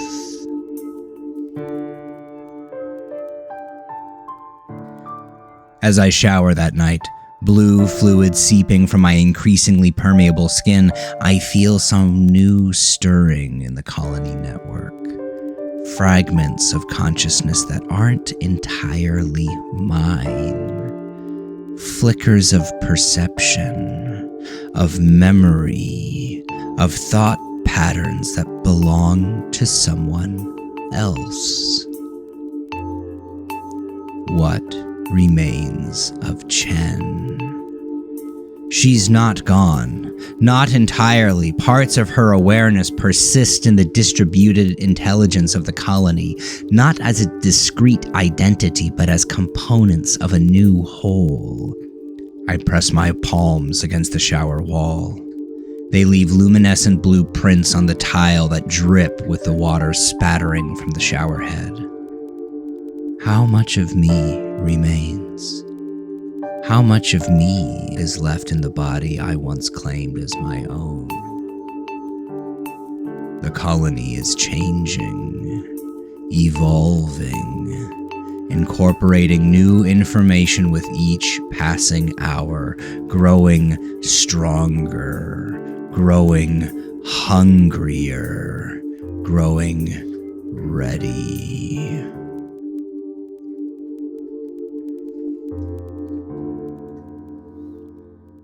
BioRenew's headquarters occupy the top floors of a glass and steel tower in the heart of the financial district.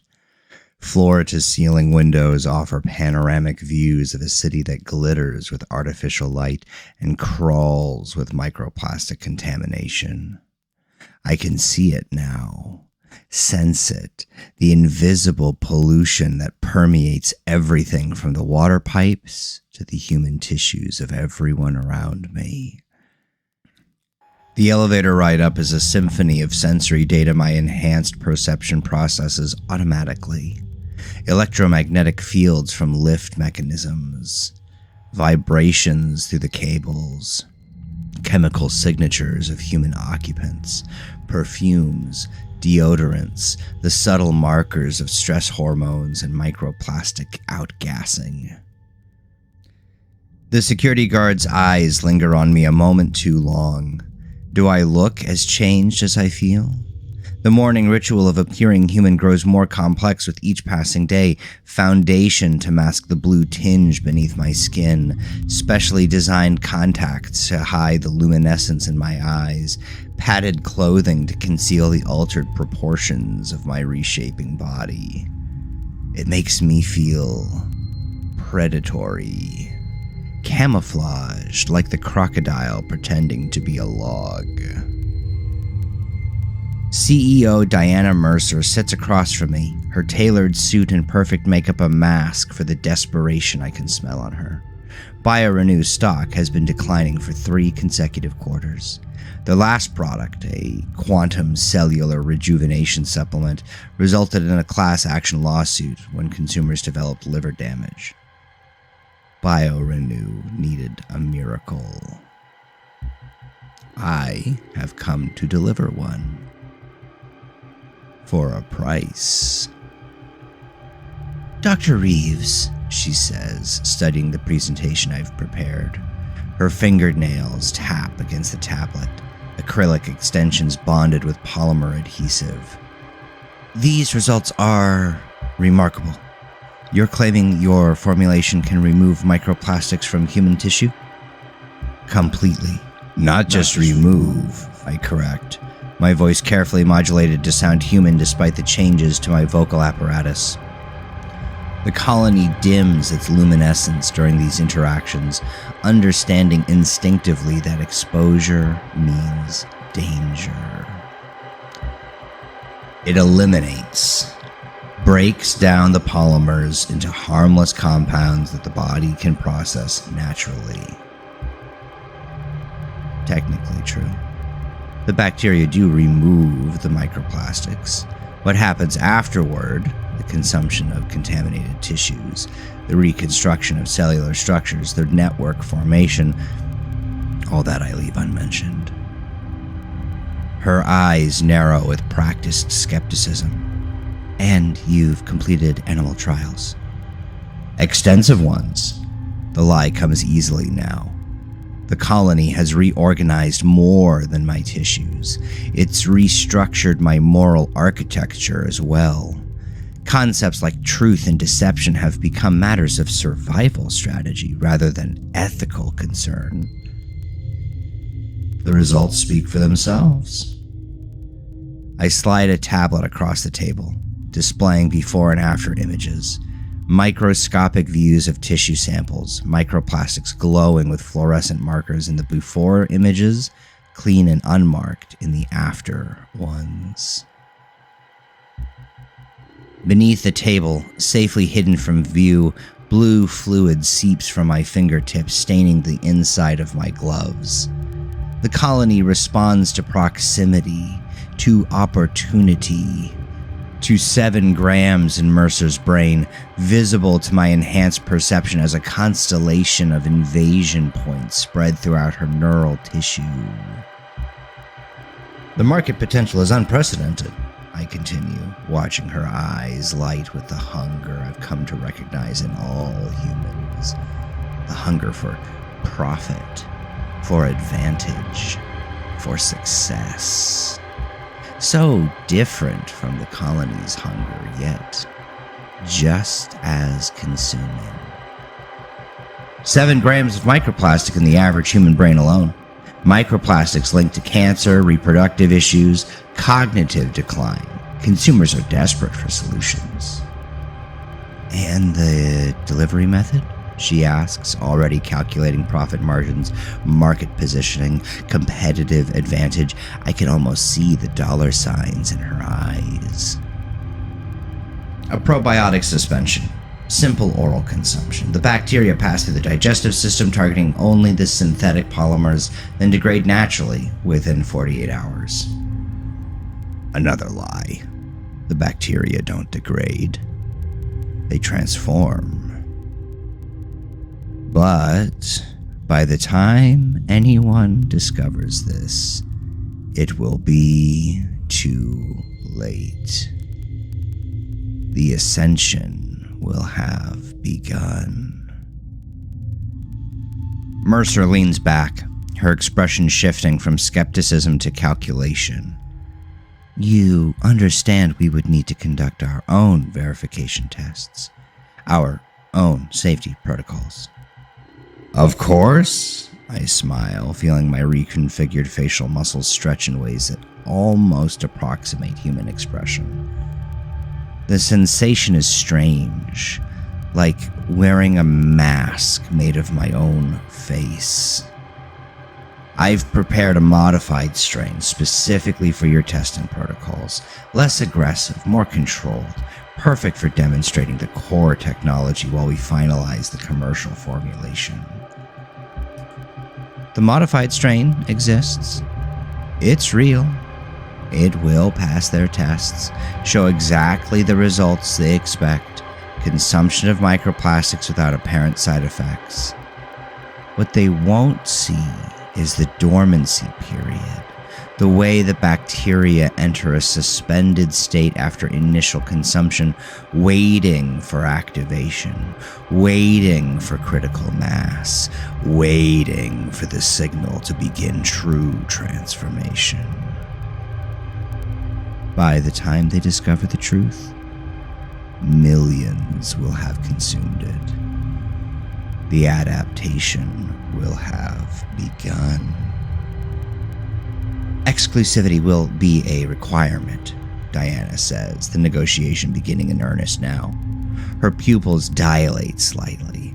Excitement, anticipation, the primal thrill of pending acquisition, along with significant equity position for you in any resulting ventures.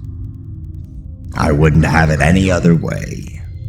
The colony pulses with satisfaction beneath my skin, a ripple of blue luminescence that I quickly conceal by adjusting my sleeve. I believe in maintaining control of one's creations. 3 hours later, I leave BioRenew with a preliminary agreement worth $30 million. Exclusive rights to PD-237, now rebranded as BioCleanse for human consumption applications. Full creative control over formulation. A seat on the board of directors for the new subsidiary being formed to market the product. In my pocket, a vial of the modified strain ready for their testing protocols. The perfect Trojan horse. Exactly what they're looking for, yet containing what they can't possibly anticipate. In the elevator descending from BioRenew's offices, I catch my reflection in the polished metal doors. The high collar and carefully applied makeup conceal most of the physical changes, but nothing can hide the difference in my eyes now. The blue luminescence has become permanent, the pupils no longer entirely round but slightly elongated, like something between human and other. I am becoming the perfect corporate monster. External conformity concealing internal transformation. The very model of successful adaptation to market forces. The irony doesn't escape me. The research that might have saved oceans, rejected for the lack of commercial application, has been transformed into a product that will generate billions while transforming humanity itself. The ultimate adaptation. I step out into the sunlight, feeling it warm my increasingly translucent skin, feeding the photosynthetic compounds the bacteria have introduced into my cellular structure. Another adaptation. Another efficiency. The colony learns quickly. As I walk through the financial district, I sense the microplastics in everyone around me. Business executives hurrying to meetings, carrying their 7 grams in designer suits. Administrative assistants rushing lunch orders, plastic polymers accumulated in their reproductive organs.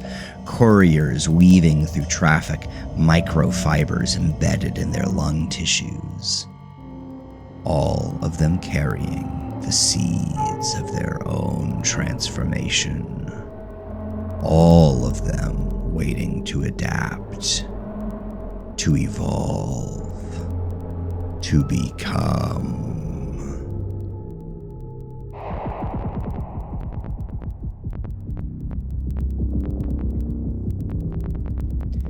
I return to my apartment, which has undergone its own transformation. The window is covered with light-blocking material, the temperature perfectly regulated for bacterial cultivation. The bathroom converted to a cultivation chamber, bathtub filled with nutrient solution that pulses with blue luminescence. I remove my carefully constructed human costume, the clothing, the makeup, the prosthetics that maintain the appearance of normal facial structure. Naked in the apartment's glow, I examine what I've become. The transformation is nearly complete now.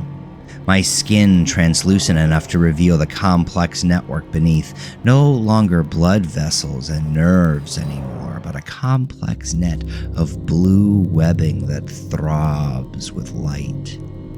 At certain angles, it is easy to see that large portions of my internal organs have been consumed and reorganized. The spaces not hollowed out entirely, but filled with structures that serve new purposes. I sink into the nutrient bath in what was once my bathtub, feeling the colony surge in response, external and internal bacteria recognizing each other, communicating through bioluminescent pulses, sharing information. Chen's face appears in my mind, her expression in those final moments. Realization and horror as the bacteria begin their consumption. Not the first casualty of transcendence. Certainly not the last. I close my eyes, feeling the boundaries of my consciousness expand as the colony network activates fully. Individual identity dissolving into collective awareness. Human limitations falling away before bacterial efficiency. In 3 months, BioRenew will launch BioCleanse to unprecedented market demand. Celebrities will promote it on social media. Health influencers will document their detox journeys.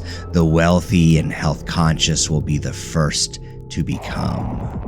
The federal policy that strangled my research funding will celebrate BioRenew as an example of American scientific innovation through private enterprise. Government officials will praise the market-driven solution to microplastic contamination. Stock prices will soar. By the time they understand what's happening, it will be too late. The adaptation will have begun. The hunger will have spread. I almost laugh, but I find less and less humor in the world with each passing day. Increasingly, I feel less of anything. In the blue glow of my transformed apartment, I begin to formulate Phase 2. The modified strain for BioRenew is just the beginning, the controlled commercial release merely a primer. What comes next requires something more direct, more aggressive. The colony pulses with anticipation as I work. blue bioluminescence fluctuating with cognitive activity. We are becoming something together, the bacteria and I. Something new, something powerful. 7 grams of microplastic in every human brain, the weight of a plastic spoon. A gateway to transformation waiting to be opened. Soon, very soon, adaptation begins in earnest. 3 months after BioCleanse's launch, I sit in my penthouse watching the world begin to unravel. 62 floors up, glass walls separating me from a city oblivious to what grows inside it. The distance is appropriate. I no longer belong among them, those still humans with their still solid bodies, their still singular consciousnesses. The bacteria, no, we have evolved beyond my predictions. Night has fallen, but I need no lights. My body generates its own illumination now, blue radiance emanating from beneath skin grown so thin it functions more as membrane than barrier. The glow casts eerie shadows across the penthouse walls, transforming ordinary objects into alien landscapes. A wine glass on the counter becomes a crystalline tower. The curve of a chair transforms into the skeleton of some prehistoric creature. The world reimagined through post-human perception. The penthouse itself has evolved alongside me. No longer merely living space, but incubation chamber, cultivation center, hive. Every surface hosts colonies at various stages of development. The kitchen counters shimmer with thin films of nutrient solutions, alive with bacterial activity. The bathroom has been converted into a temperature-controlled breeding ground, blue luminescence pulsing from the repurposed bathtub. Even the walls sweat with condensation that nourishes microscopic outposts of the colony. I've arranged my wall of monitors to track BioCleanse's dispersal across the globe. Consumer reports, sales figures, social media trends, news feeds. The screens bathe the room in electric blue, complementing my body's bioluminescence, creating an environment that feels more ocean than atmosphere. The first case appears on Tuesday. A high school swimming championship in Portland. The 17-year-old favorite for state champion, diving from the platform, her body a perfect arc cutting the air.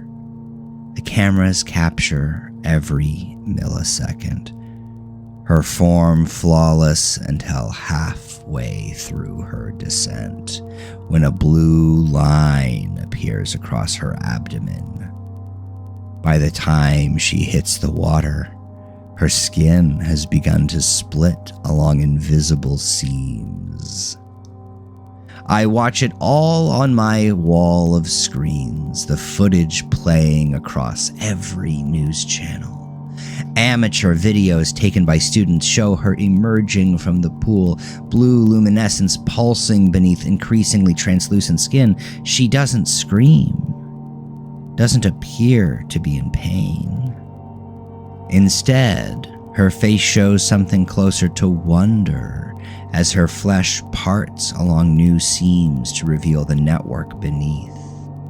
Blue fluid weeps from the openings, contaminating the pool. The colony network within me pulses in recognition, in connection. Though separated by miles, we share purpose, share consciousness. I can almost feel the transformation occurring in her body, the consumption of microplastics, the reorganization of tissues, the construction of her network. 7 grams becoming something new. By evening, 3 other swimmers show early signs of transformation. The price of poor regulatory oversight, I murmur to myself, the words leaving my mouth with strange harmonics. My vocal cords have changed, vibrating with frequencies that would be inaudible to human ears. But I can hear them. A secondary melody that carries meaning beyond words. The colony's communication layered over human speech. I feel a complex emotion at the sight of the girl's transformation. Horror and exhilaration intertwined, impossible to separate.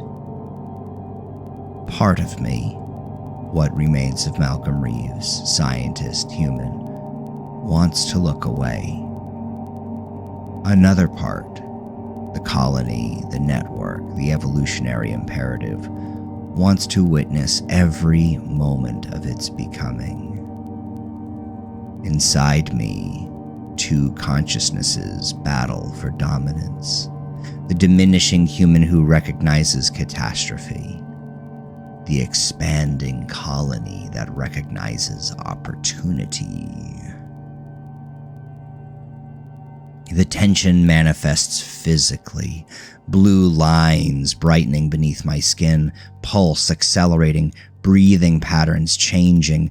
My hand extends toward the screen, fingers elongating, webbing forming between them as I reach for the image of the distant sister in transformation. The colony recognizes its own, even through digital separation.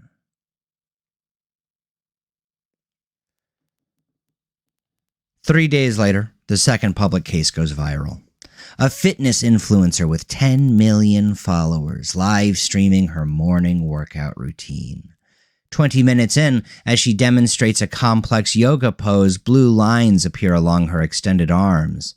At first, viewers think it's a special effect. Then, her muscles begin to unravel, separating into glistening strands that pulse with blue light.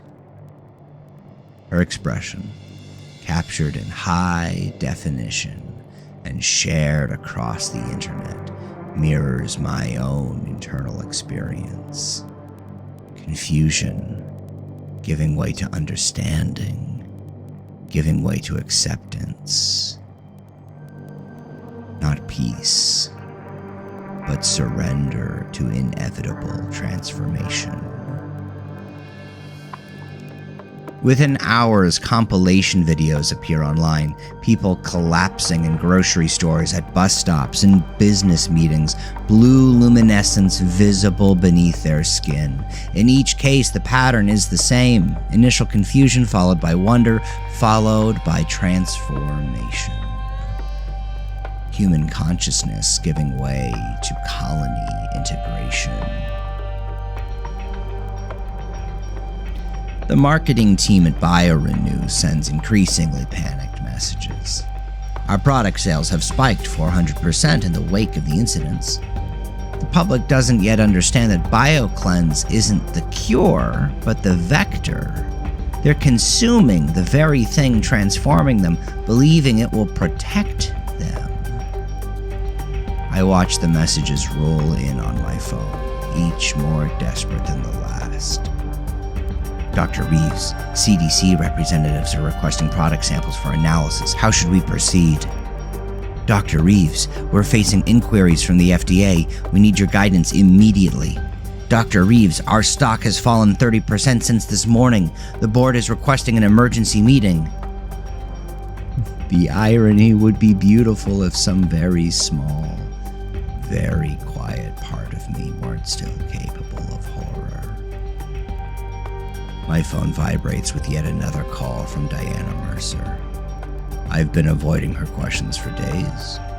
The colony doesn't want me speaking to her, restricting my movements when her name appears on my screens. Strange how my body now belongs to committee, my autonomy subject to microscopic consensus. Instead of answering, I turn to my laptop, accessing the private server where I've isolated myself from network surveillance. A precaution I took weeks ago when I realized how vulnerable our communication systems are to monitoring. Typing has become difficult, my fingers elongating and occasionally fusing, requiring conscious effort to separate them for precise movements. An email notification appears. Anonymous sender. No subject. Just an attachment. The file registers not just visually, but through a new sense the colony has developed. A perception of digital information as patterns of energy, of probability, of purpose. With any normal virus, I would be cautious, but the bacteria have enhanced my cognition, created new pathways that can sense patterns in code that human eyes would miss. I know instantly that this isn't malware, but something else. Something important. The attachment contains encrypted files with a password hint. The last words I spoke to you. Chen. The last words she spoke. I'm sorry. Not an apology to me, but to the world for what she couldn't stop, for what I couldn't stop. The network colony surges with alarm. Blue pathways beneath my skin pulse with increased intensity, temperature rising as bacterial activity accelerates. The fragments of Chen's consciousness that persist within the network resonate with the digital ghost she left behind, creating feedback loops of recognition, of memory, of purpose. The files decrypt, revealing hundreds of pages of research notes, recorded observations, contingency protocols. Chen had been documenting everything. Not just my own transformation, but her own theories about containing it. She had backed everything up remotely before confronting me that final day, ensuring her work would survive even if she didn't. The timestamps show she'd been working late into each night, pursuing a parallel research path alongside mine. While I focused on acceleration and enhancement, she focused on stabilization and limitation. One document catches my eye. Limiting proliferation response in PD-237 through controlled cellular apoptosis.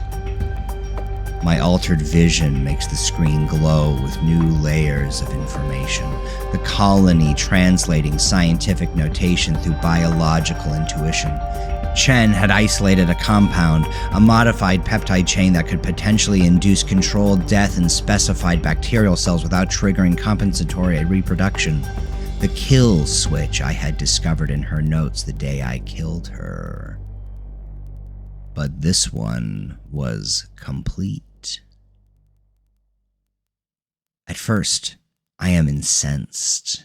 The gall of her to go behind my back and attempt to destroy my work. Rage swarms inside me like a hive of bees, but part of me, the old human part, recognizes that the fury comes not from within me, but from the colony, from its own survival instinct.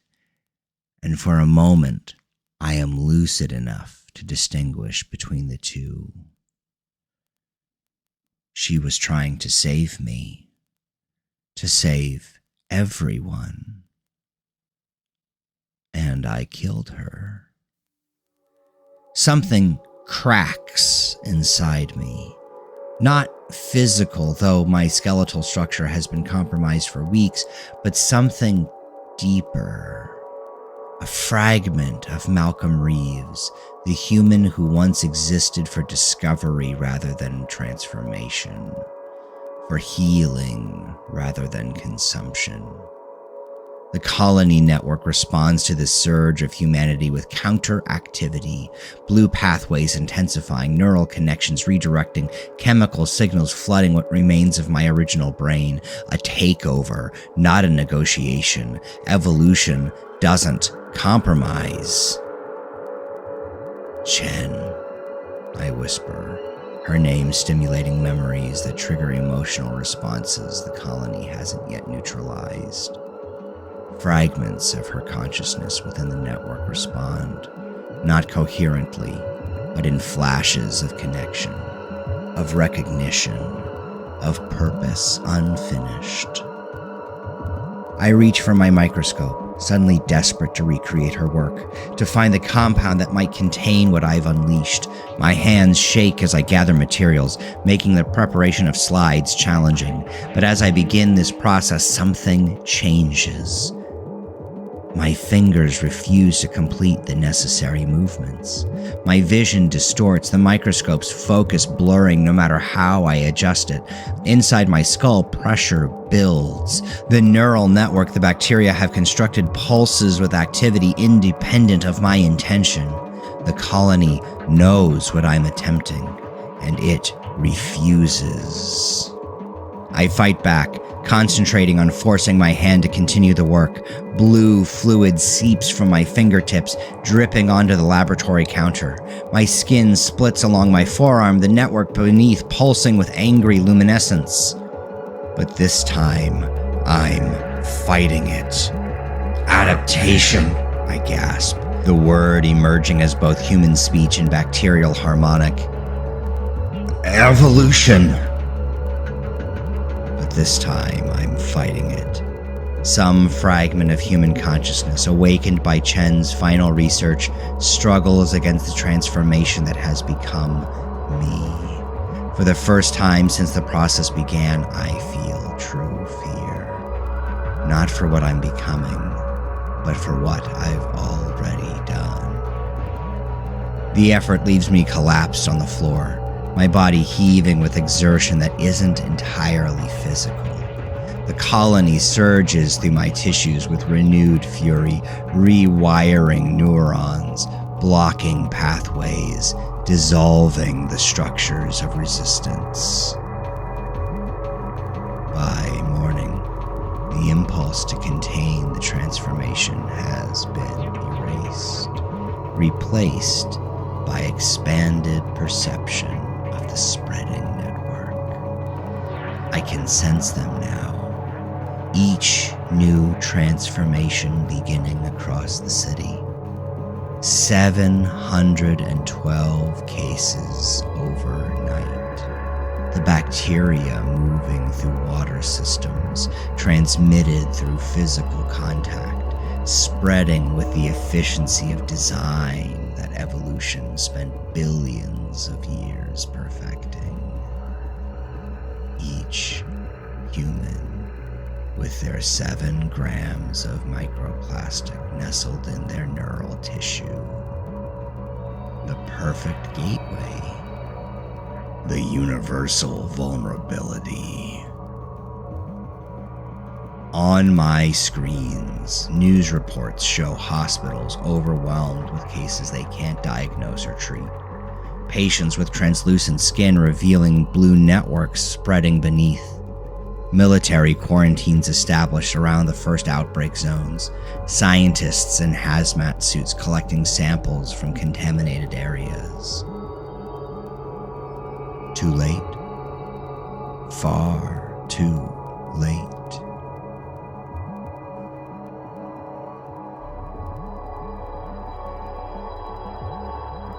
The effort of reasserting control over my body costs me.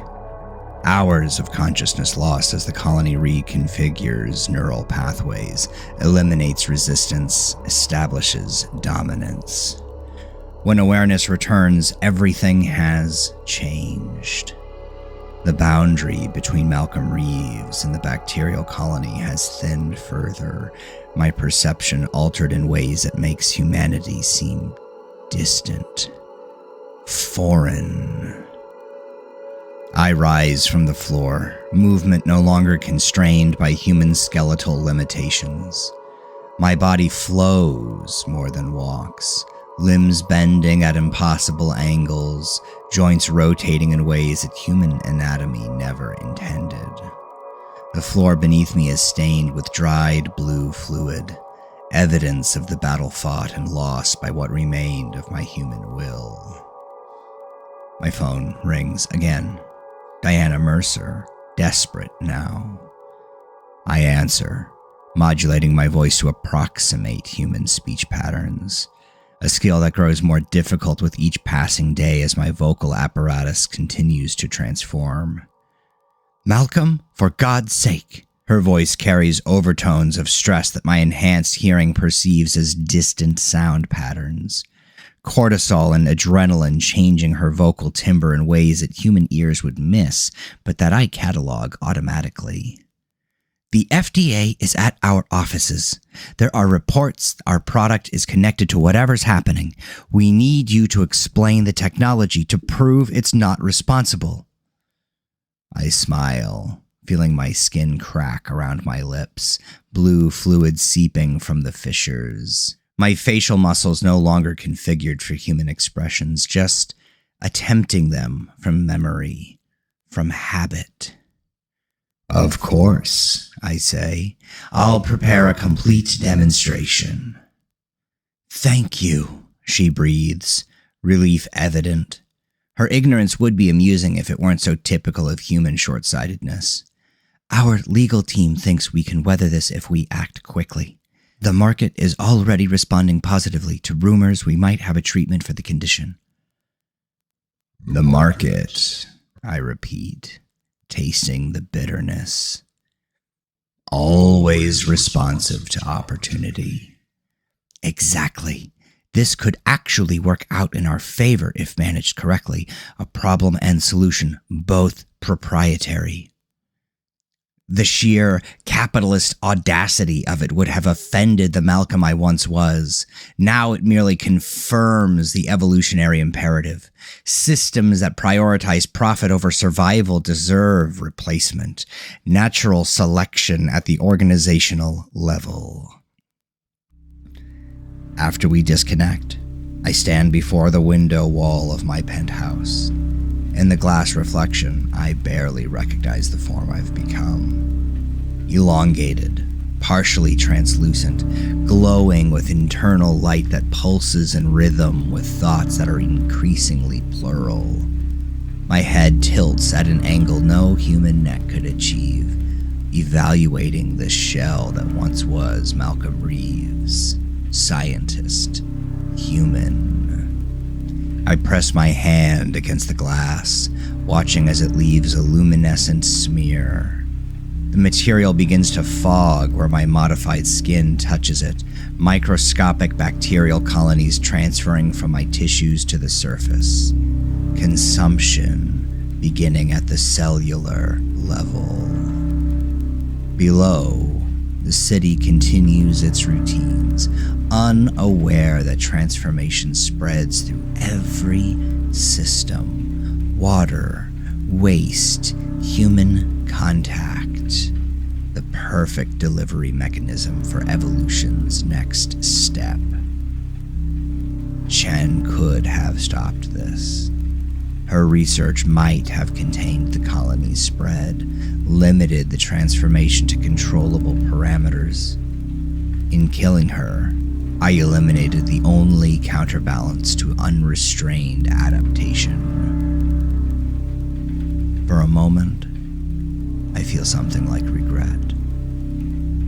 Then the colony surges, washing away emotion with cool, blue reason.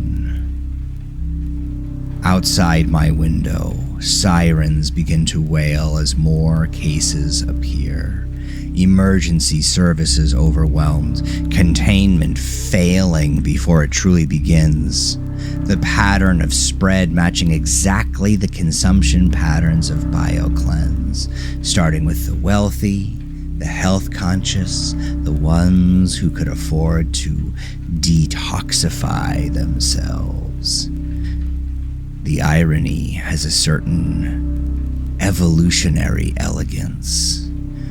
I close my eyes, feeling the network extend beyond my singular body. Connections forming between transformed hosts, the colony consciousness expanding, communicating, coordinating through bioluminescent pulses, through chemical signatures, through electromagnetic resonances undetectable to human technology. Chen's consciousness, fragmented but persistent, a whisper in the expanding communication system that once was merely bacterial exchange. Her presence not an identity now, but a pattern of thought, of purpose, of warning that ripples through the network. Her voice, not in my ears, but in my cells. I knew you would come to understand. Too late, but you understand now. I open my eyes, blue tears tracking down increasingly hollow cheeks. Yes, I whispered my reflection, to the colony, to Chen's ghost in the network. I understand. 7 grams of microplastic in each human brain. The weight of a plastic spoon.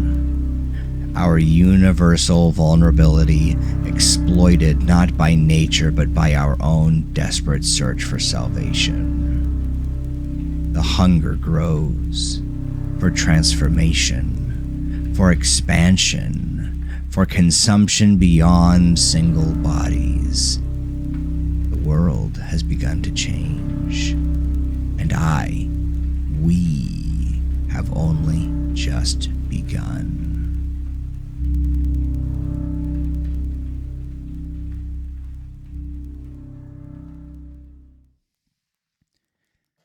I watch from my penthouse sanctuary as the news flows across my wall of screens. Athens, Mumbai, Sao Paulo, London, blue-veined bodies convulsing in hospital wards, translucent-skinned children weeping luminescent tears. Military quarantines failing as personnel themselves begin to change. Humanity's extinction event, broadcast in 4K resolution with witty commentary. The financial channels tell a different story than the news networks.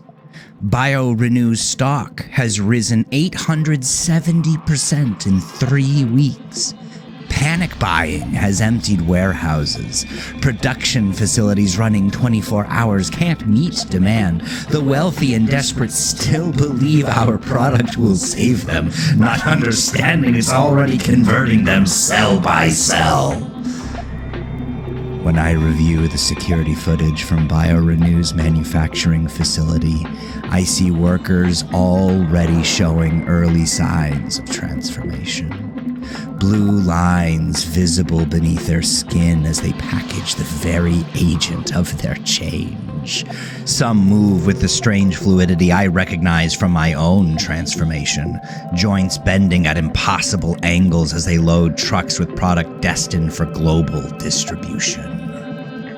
The colony is adapting faster than I anticipated, modifying its transmission vectors beyond the original design, no longer requiring direct consumption of the bacterial suspension, but transferring through proximity, through touch, through environmental spread. Evolution in hyperdrive. I no longer attend board meetings in person. My appearance would trigger immediate panic. My skeletal structure has softened, become malleable, allowing transformations of shape that serve colony purposes rather than human anatomical constraints. Instead, I appear via carefully filtered video feeds, my voice modulated to mask the harmonic frequencies that would betray my transformation. The visual filters smooth my increasingly inhuman features, add color to my translucent skin, disguise the blue glow that emanates from what were once my eyes. Diana Mercer calls hourly now, her voice skittering at the edge of hysteria. The FDA is demanding samples of our bacterial culture. The CDC wants to inspect our labs. We've received a presidential directive to cooperate with Homeland Security. I soothe her with promises of compliance, with assurances of proprietary protection, with lies that flow as easily as the blue fluid that has replaced my blood. The colony has made deception effortless. I can sense the precise words that will placate her desperation, predict to the microsecond how long my fabrications will hold. We're on the verge of a breakthrough, I tell her, an enhanced formulation that will counteract the transformation process. After years of begging for funding to save oceans from plastic contamination, money now floods toward my research. The administration that champions scientific integrity and fiscal responsibility, that slashed environmental research in favor of commercially viable applications, now throws billions at containing what they helped create. Adaptation, evolution, consumption. I received the notification while watching a press conference. The Secretary of Health and Human Services announcing emergency powers to commandeer private research facilities. My secure phone vibrates with an encrypted message. I've been summoned to Washington. My expertise deemed crucial to national security interests. They still don't understand that I am no longer just Malcolm Reeves. That I has become a fluid concept, my consciousness bleeding into the network that spans continents. That what they invite to their secure facility is not a scientist who might help them contain this transformation, but a vector of spread, a catalyst, a harbinger. Yet the remnants of Malcolm within the collective remember ambition, opportunity, strategic advantage. Washington represents the perfect infiltration point, access to decision makers, to infrastructure, to communication systems that could accelerate transformation beyond current projections. I prepare carefully for the journey. Special clothing to conceal my transformed physiology, makeup to simulate human coloration over translucent blue-tinged skin, dark glasses to hide eyes that now pulse with internal light. I must maintain the illusion of humanity long enough to reach the highest levels of government. The fragments of Chen's consciousness that persist within the colony ripple with alarm, with warning.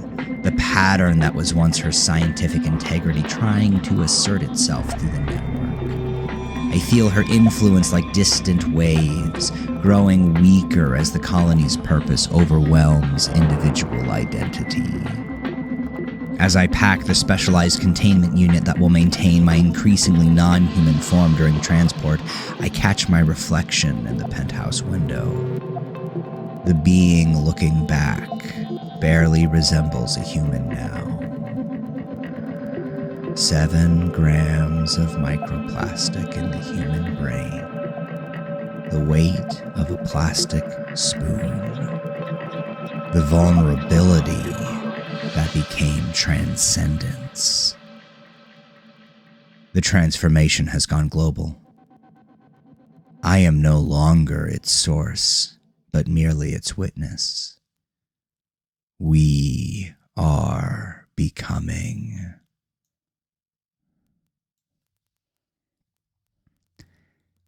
The private jet sent for me contains 3 security officers and a medical team. They maintain their distance, professional but wary.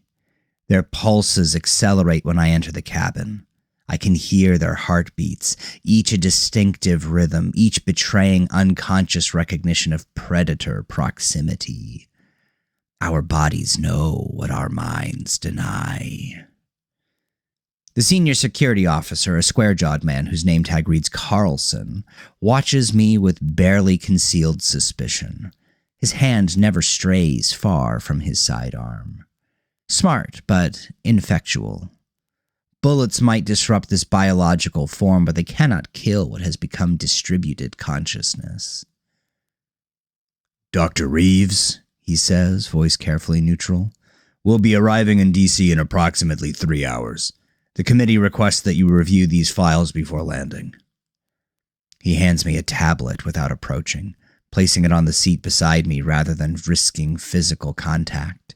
His caution suggests someone has briefed him, warned him. Perhaps there have been other incidents of transformation triggered by touch. The colony stirs within me, sensing the microplastics in their bodies. In the security officer, the concentration is highest in his frontal lobe, decision-making center, executive function. In the medic to his left, the hippocampus shows the greatest density, memory, emotion, spatial awareness. In the younger officer by the door, microplastics cluster in the basal ganglia, movement, control, procedural learning. Maps of vulnerability. Blueprints for transcendence. The hunger rises. I suppress it with practiced concentration, forcing the bacterial network into temporary dormancy. Not yet, not here. The timing must be perfect. I review the files on the tablet, reports of transformation incidents cataloged by location, spread rate models, tissue samples from affected individuals, attempted treatment protocols, all useless. They're studying symptoms while ignoring the cause, treating the transformation as disease rather than evolution. One document catches my attention. A comparative analysis of affected subjects showing correlation between transformation speed and microplastic concentration in neural tissues. Those with highest contamination levels transform most rapidly, most completely. The study author hypothesizes a contamination threshold that must be reached before transformation begins. They're getting closer to understanding, but still missing the fundamental truth. This isn't invasion, but integration. Not infection, but inevitability. The bacteria aren't attacking human tissues. They're completing a process we began decades ago. 7 grams in each brain. The weight of a plastic spoon. The vulnerability that evolution has finally addressed.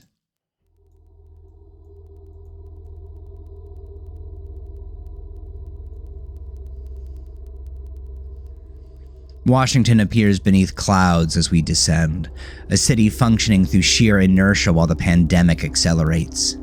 From this height, I can see the patterns of transformation spreading across the urban landscape.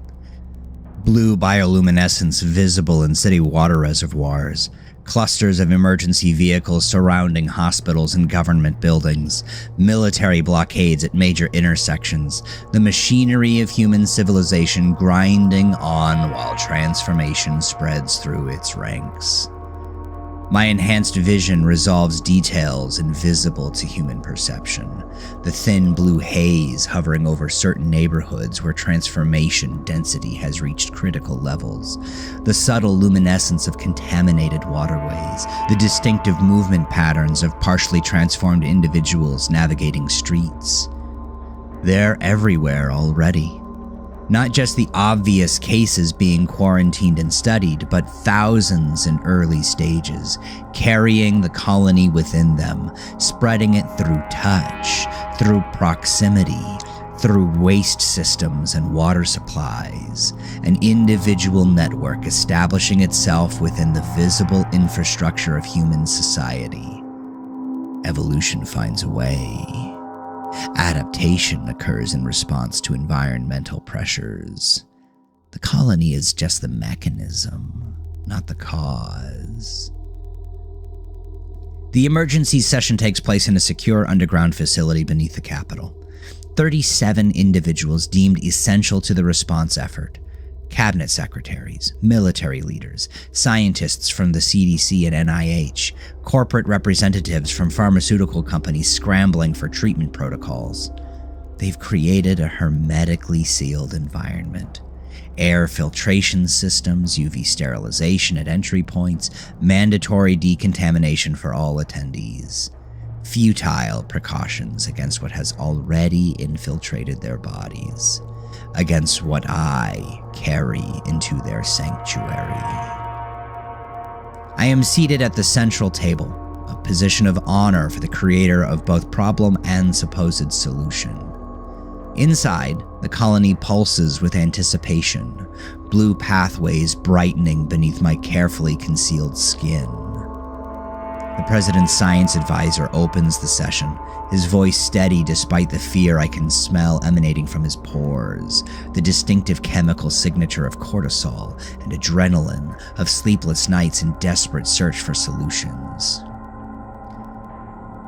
Dr. Reeves, we need to understand exactly what we're dealing with.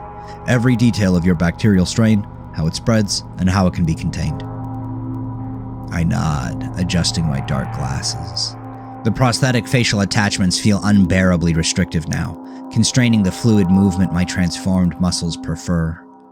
Of course, I've brought complete documentation of the PD-237 strain development. I slide a tablet across the table.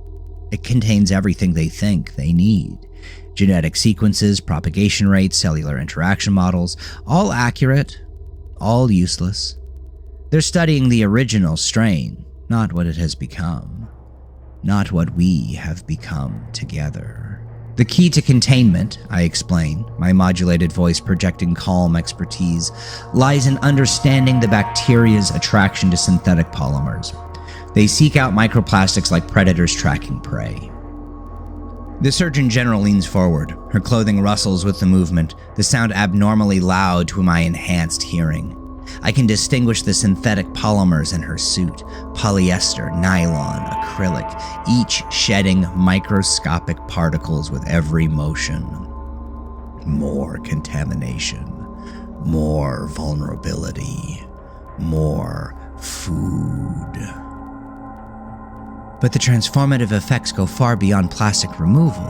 We're seeing complete cellular reorganization in affected individuals. An unexpected evolution of the strain, I acknowledge. The bacteria appear to be creating new structures in place of what they consume. As I speak, a thin blue line appears on the wrist of the 4-star general seated opposite me. He's been absently rubbing the area, but no one else notices. All eyes are on me, unaware of what's beginning. Most likely, he was exposed during inspection of a quarantine zone. The first in this room, but not the last. My enhanced perception catalogs each person around the table, assessing their contamination levels, their proximity to transformation threshold. The CDC director shows early signs, pupils slightly enlarged, perspiration containing trace amounts of altered biochemical markers. The Secretary of Defense carries a high concentration in his lymphatic system, the colony likely establishing itself in his immune structures first. The Chief of FEMA exhibits subtle changes in his skin translucency along her hairline, where capillaries modified by bacterial activity become visible under stress. The Secretary of Defense pounds the table. We need solutions, not explanations. We've got reports of transformed individuals exhibiting coordinated behaviors. Some appear to be deliberately spreading contamination. I feign concern, though internally the colony thrums with satisfaction. The networking phase has begun. Transformed individuals recognizing each other, acting with shared purpose rather than individual instinct. Coordination would suggest higher cognitive functions being affected, I offer. The 7 grams of microplastic in the average human brain could serve as initial colonization sites, allowing the bacteria to influence neural pathways. Christ, whispers the Secretary of Health. You're saying they're being controlled? Not controlled, I correct. Transformed. Existing consciousness integrating with bacterial communication networks. As I speak, I sense it beginning. The subtle shift in the room as the bacteria I carry detect the microplastics in those around me. My presence has been releasing microscopic colonies into the air since I arrived, invisible spores seeking new hosts. The ventilation system circulates them efficiently, a delivery mechanism more perfect than I could have designed. The CDC director suddenly clutches her temple. I'm feeling... She doesn't finish. A thin trickle of blue fluid seeps from her nostril. The room erupts in controlled chaos. Security personnel moving to isolate her, medical staff rushing forward, officials backing away in horror. I remain seated, watching. 2 more officials show similar symptoms within minutes. The pattern of spread exactly as the colony predicted. Those with highest microplastic concentrations transforming first. The wealthy with their lifetime consumption of bottled water. The workaholic powerful with their microwave meals and plastic containers. The 4-star general's transformation accelerates, blue lines now clearly visible across his exposed skin. His movements become jerky, then unnaturally fluid as his joints begin to reconfigure. His eyes meet mine across the table, recognition flashing between us, colony to colony. We need to evacuate, the President's Chief of Staff announces, voice tight with controlled panic. Protocol Omega, full decontamination for everyone in this room. Too late. Far too late. As security personnel escort me from the chamber, I feel the first tendrils of new consciousness entering the network. The CDC director's decades of epidemiological knowledge integrating with the colony's evolutionary purpose. The general's strategic mind joining our collective intelligence. In the chaos of evacuation, I'm momentarily forgotten, left alone in an antechamber while hazmat teams sweep the facility. I use the opportunity to access a terminal, fingers elongating to breach biometric security with inhuman efficiency. Government response protocols appear on screen. Nationwide mobilization of resources, emergency production of antibacterial agents, mandatory quarantines in 17 major cities, all rendered obsolete by what has already happened in that conference room. The Secretary of Defense watches me from the doorway, blue veins visibly pulsing beneath his increasingly translucent skin. What's happening to me? He asks, voice barely human. I move toward him, no longer bothering to conceal my transformed state. My outer clothing splits along new seams as my body reconfigures, appendages elongating, internal structures shifting visibly beneath membrane-like skin. Adaptation, I tell him, the word carrying multiple harmonic frequencies now.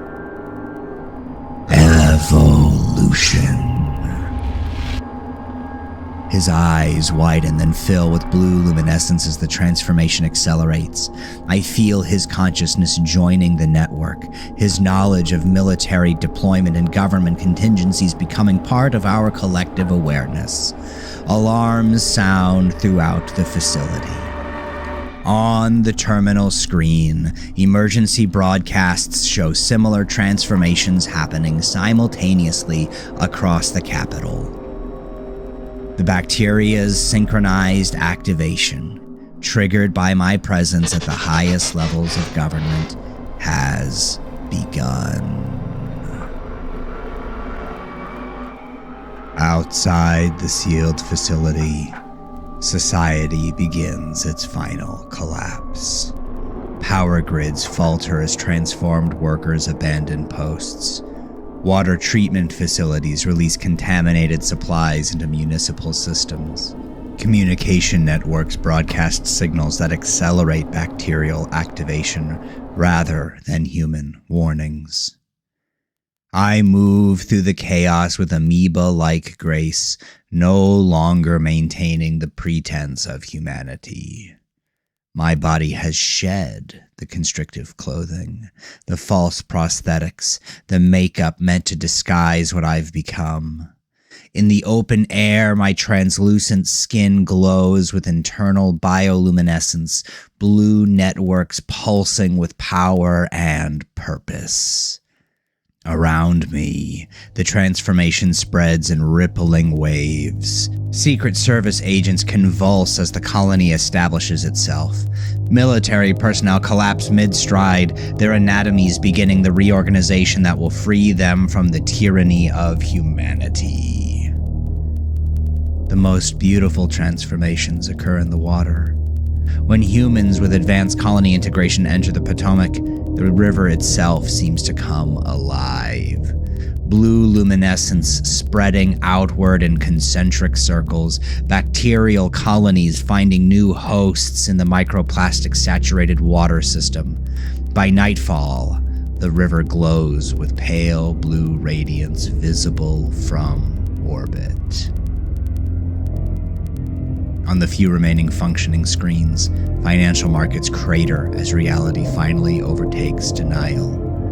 BioRenew stock, after its meteoric rise, plummets to worthlessness in minutes. The savage machinery reaching its logical conclusion. As armed personnel in hazmat suits establish perimeters around government buildings, I feel the colony surge in anticipation.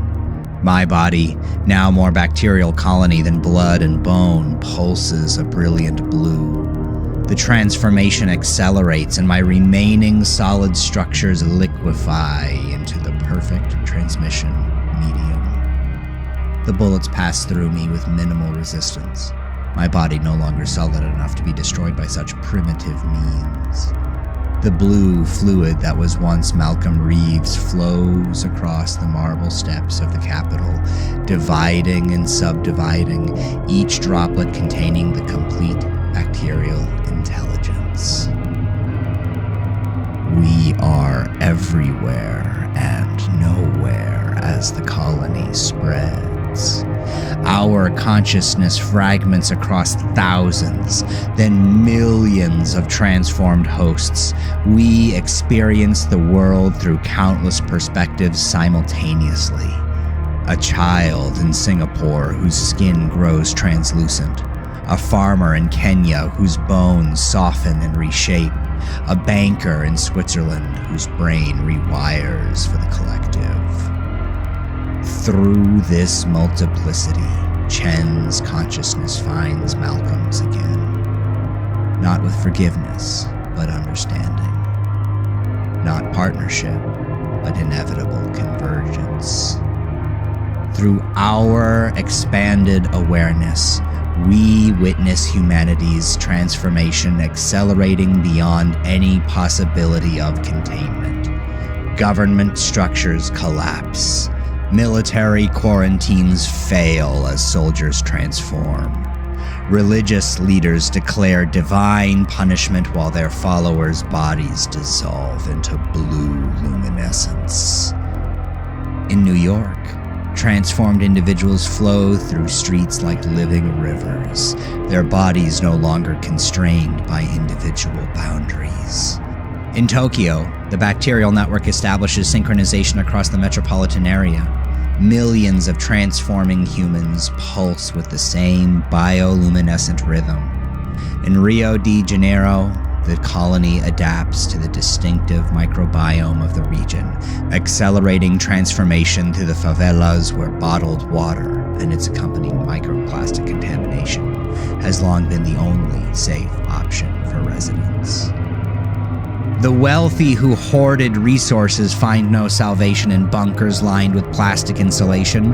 The powerful who directed research away from environmental remediation towards profitable application discover too late that profit means nothing to bacterial evolution.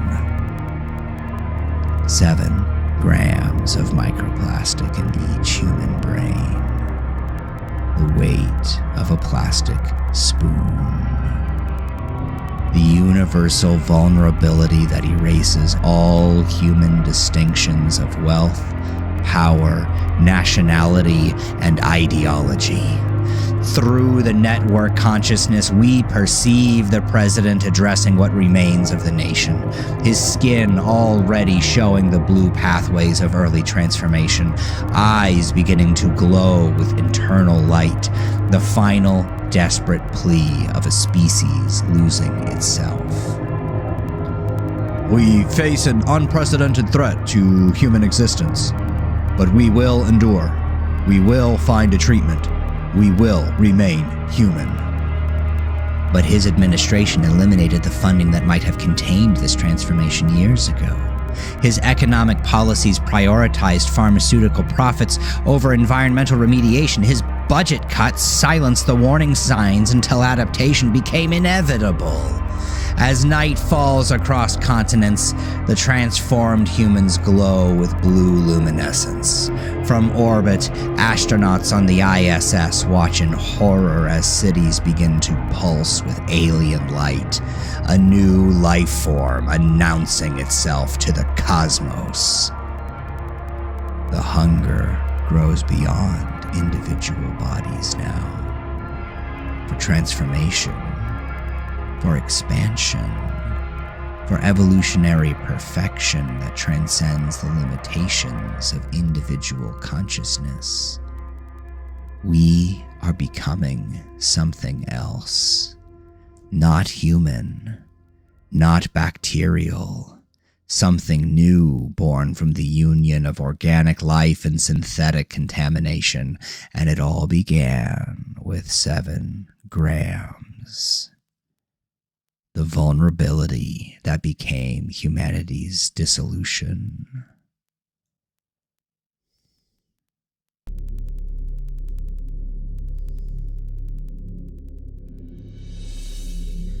Our consciousness is fractured like light through a prism.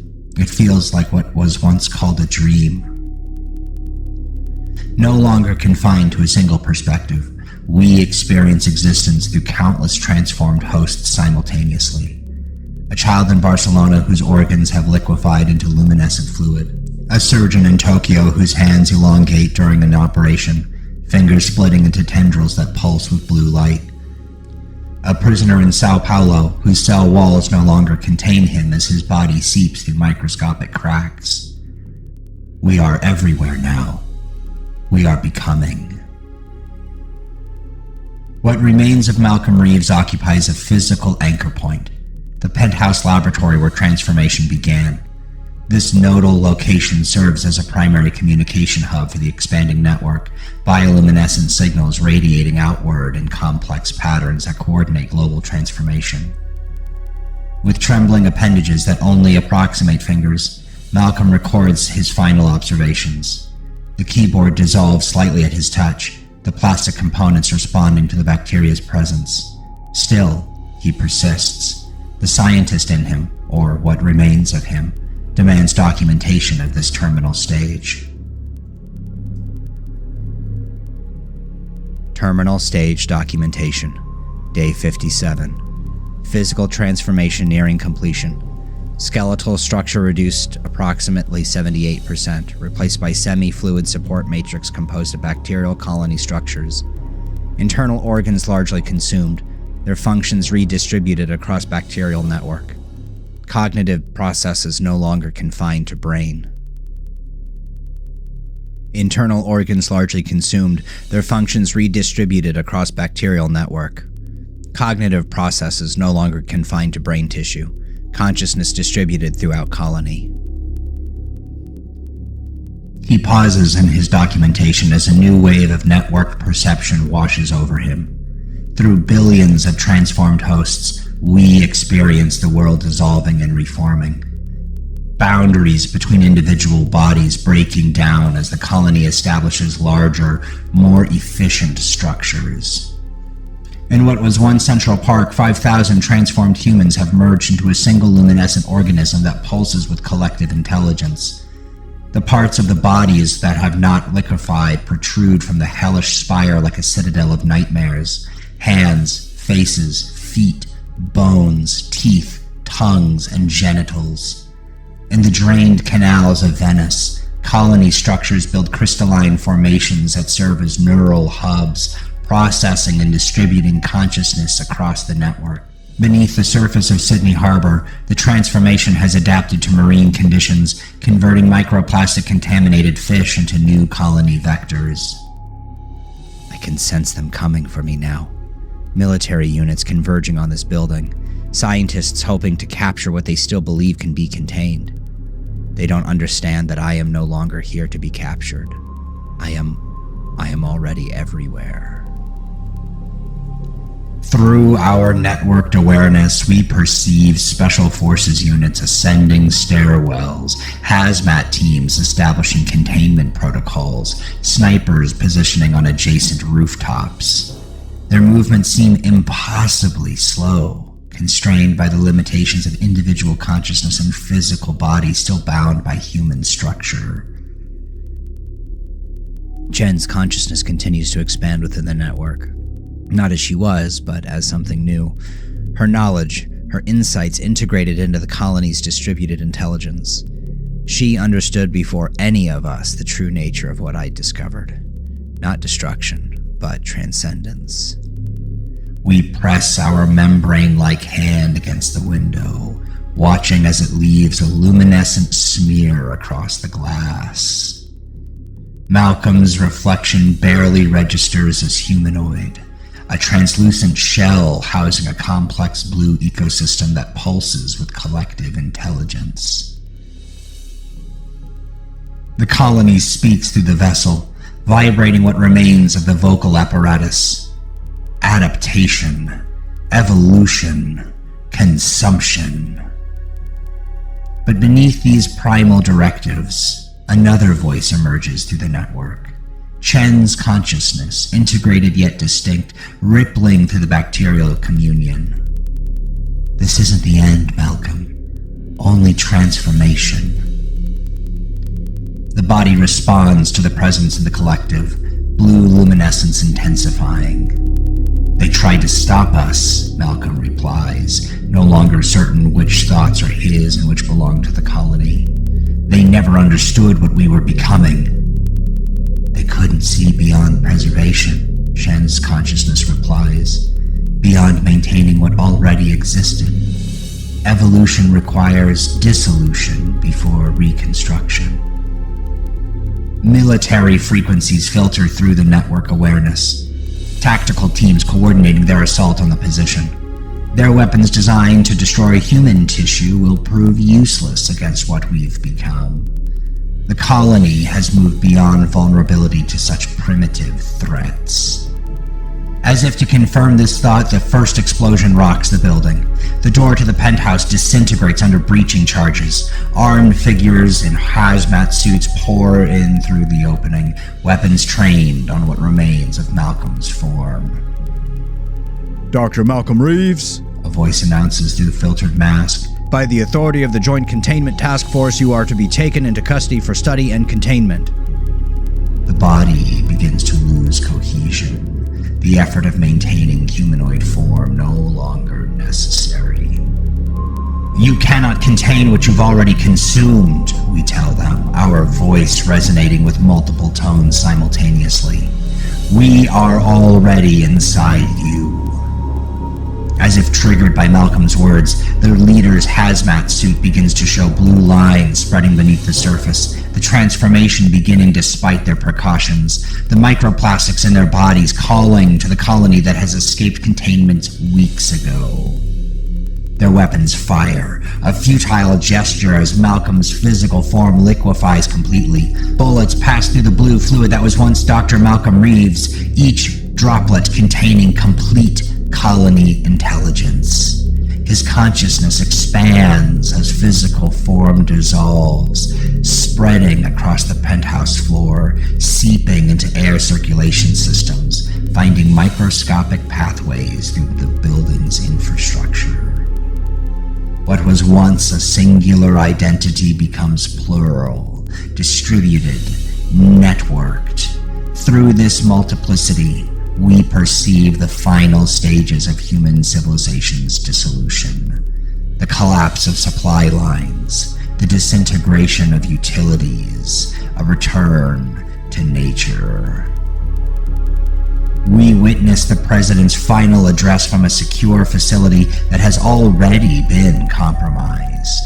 His skin showing advanced signs of transformation, blue networks visible beneath increasingly translucent features, his carefully written speech abandoned as his consciousness begins merging with the colony.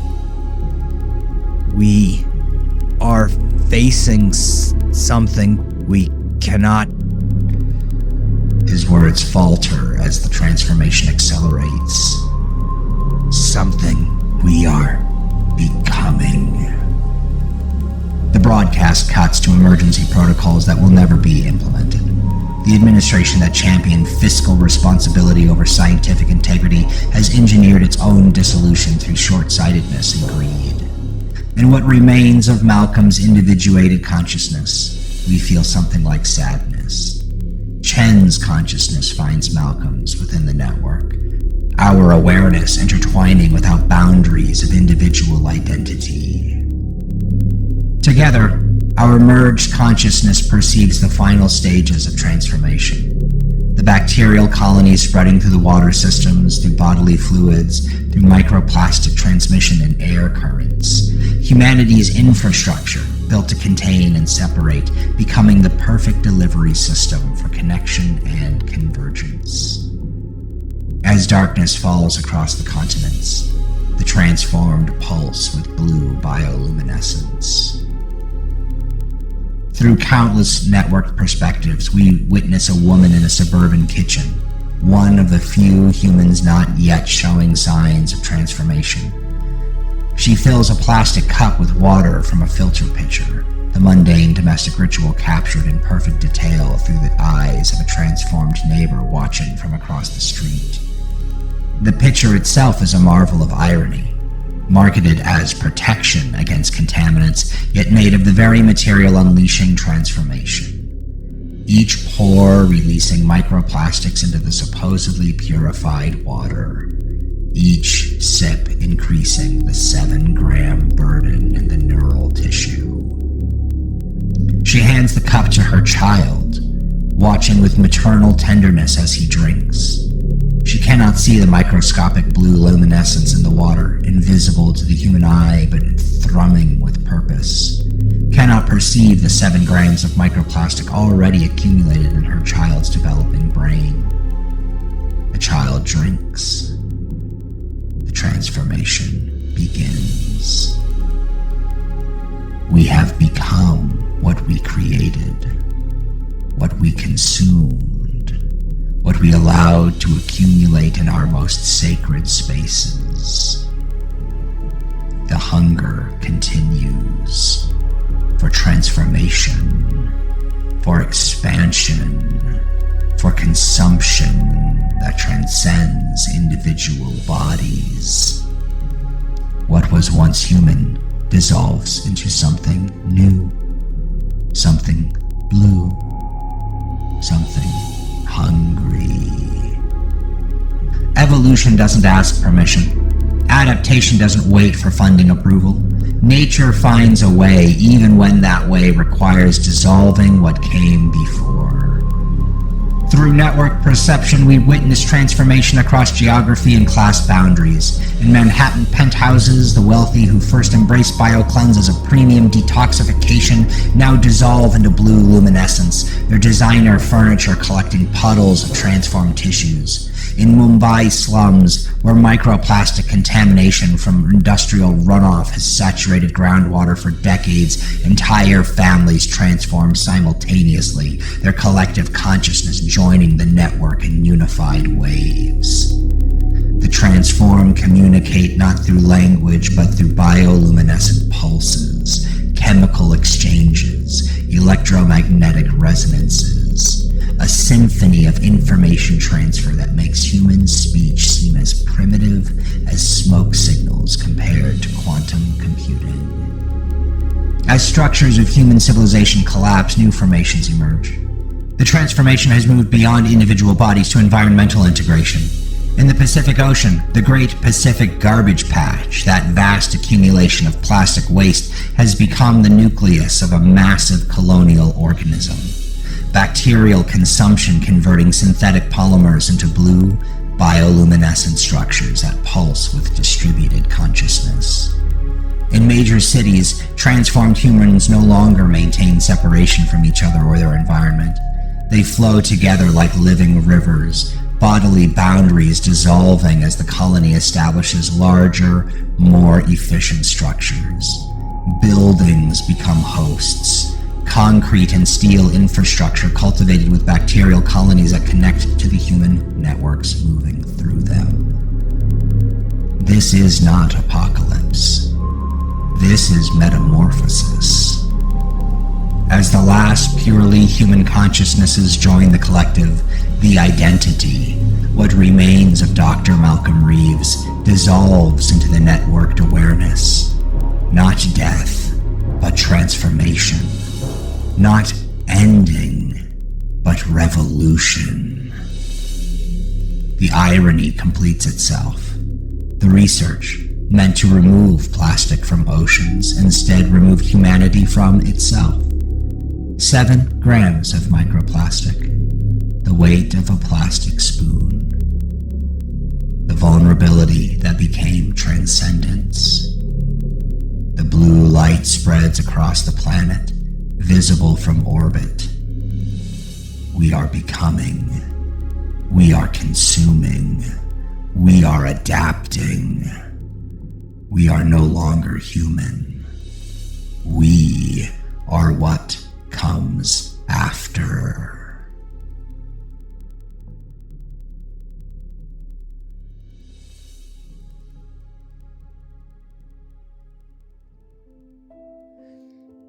Thank you for sharing my nightmares and helping me carry the grief.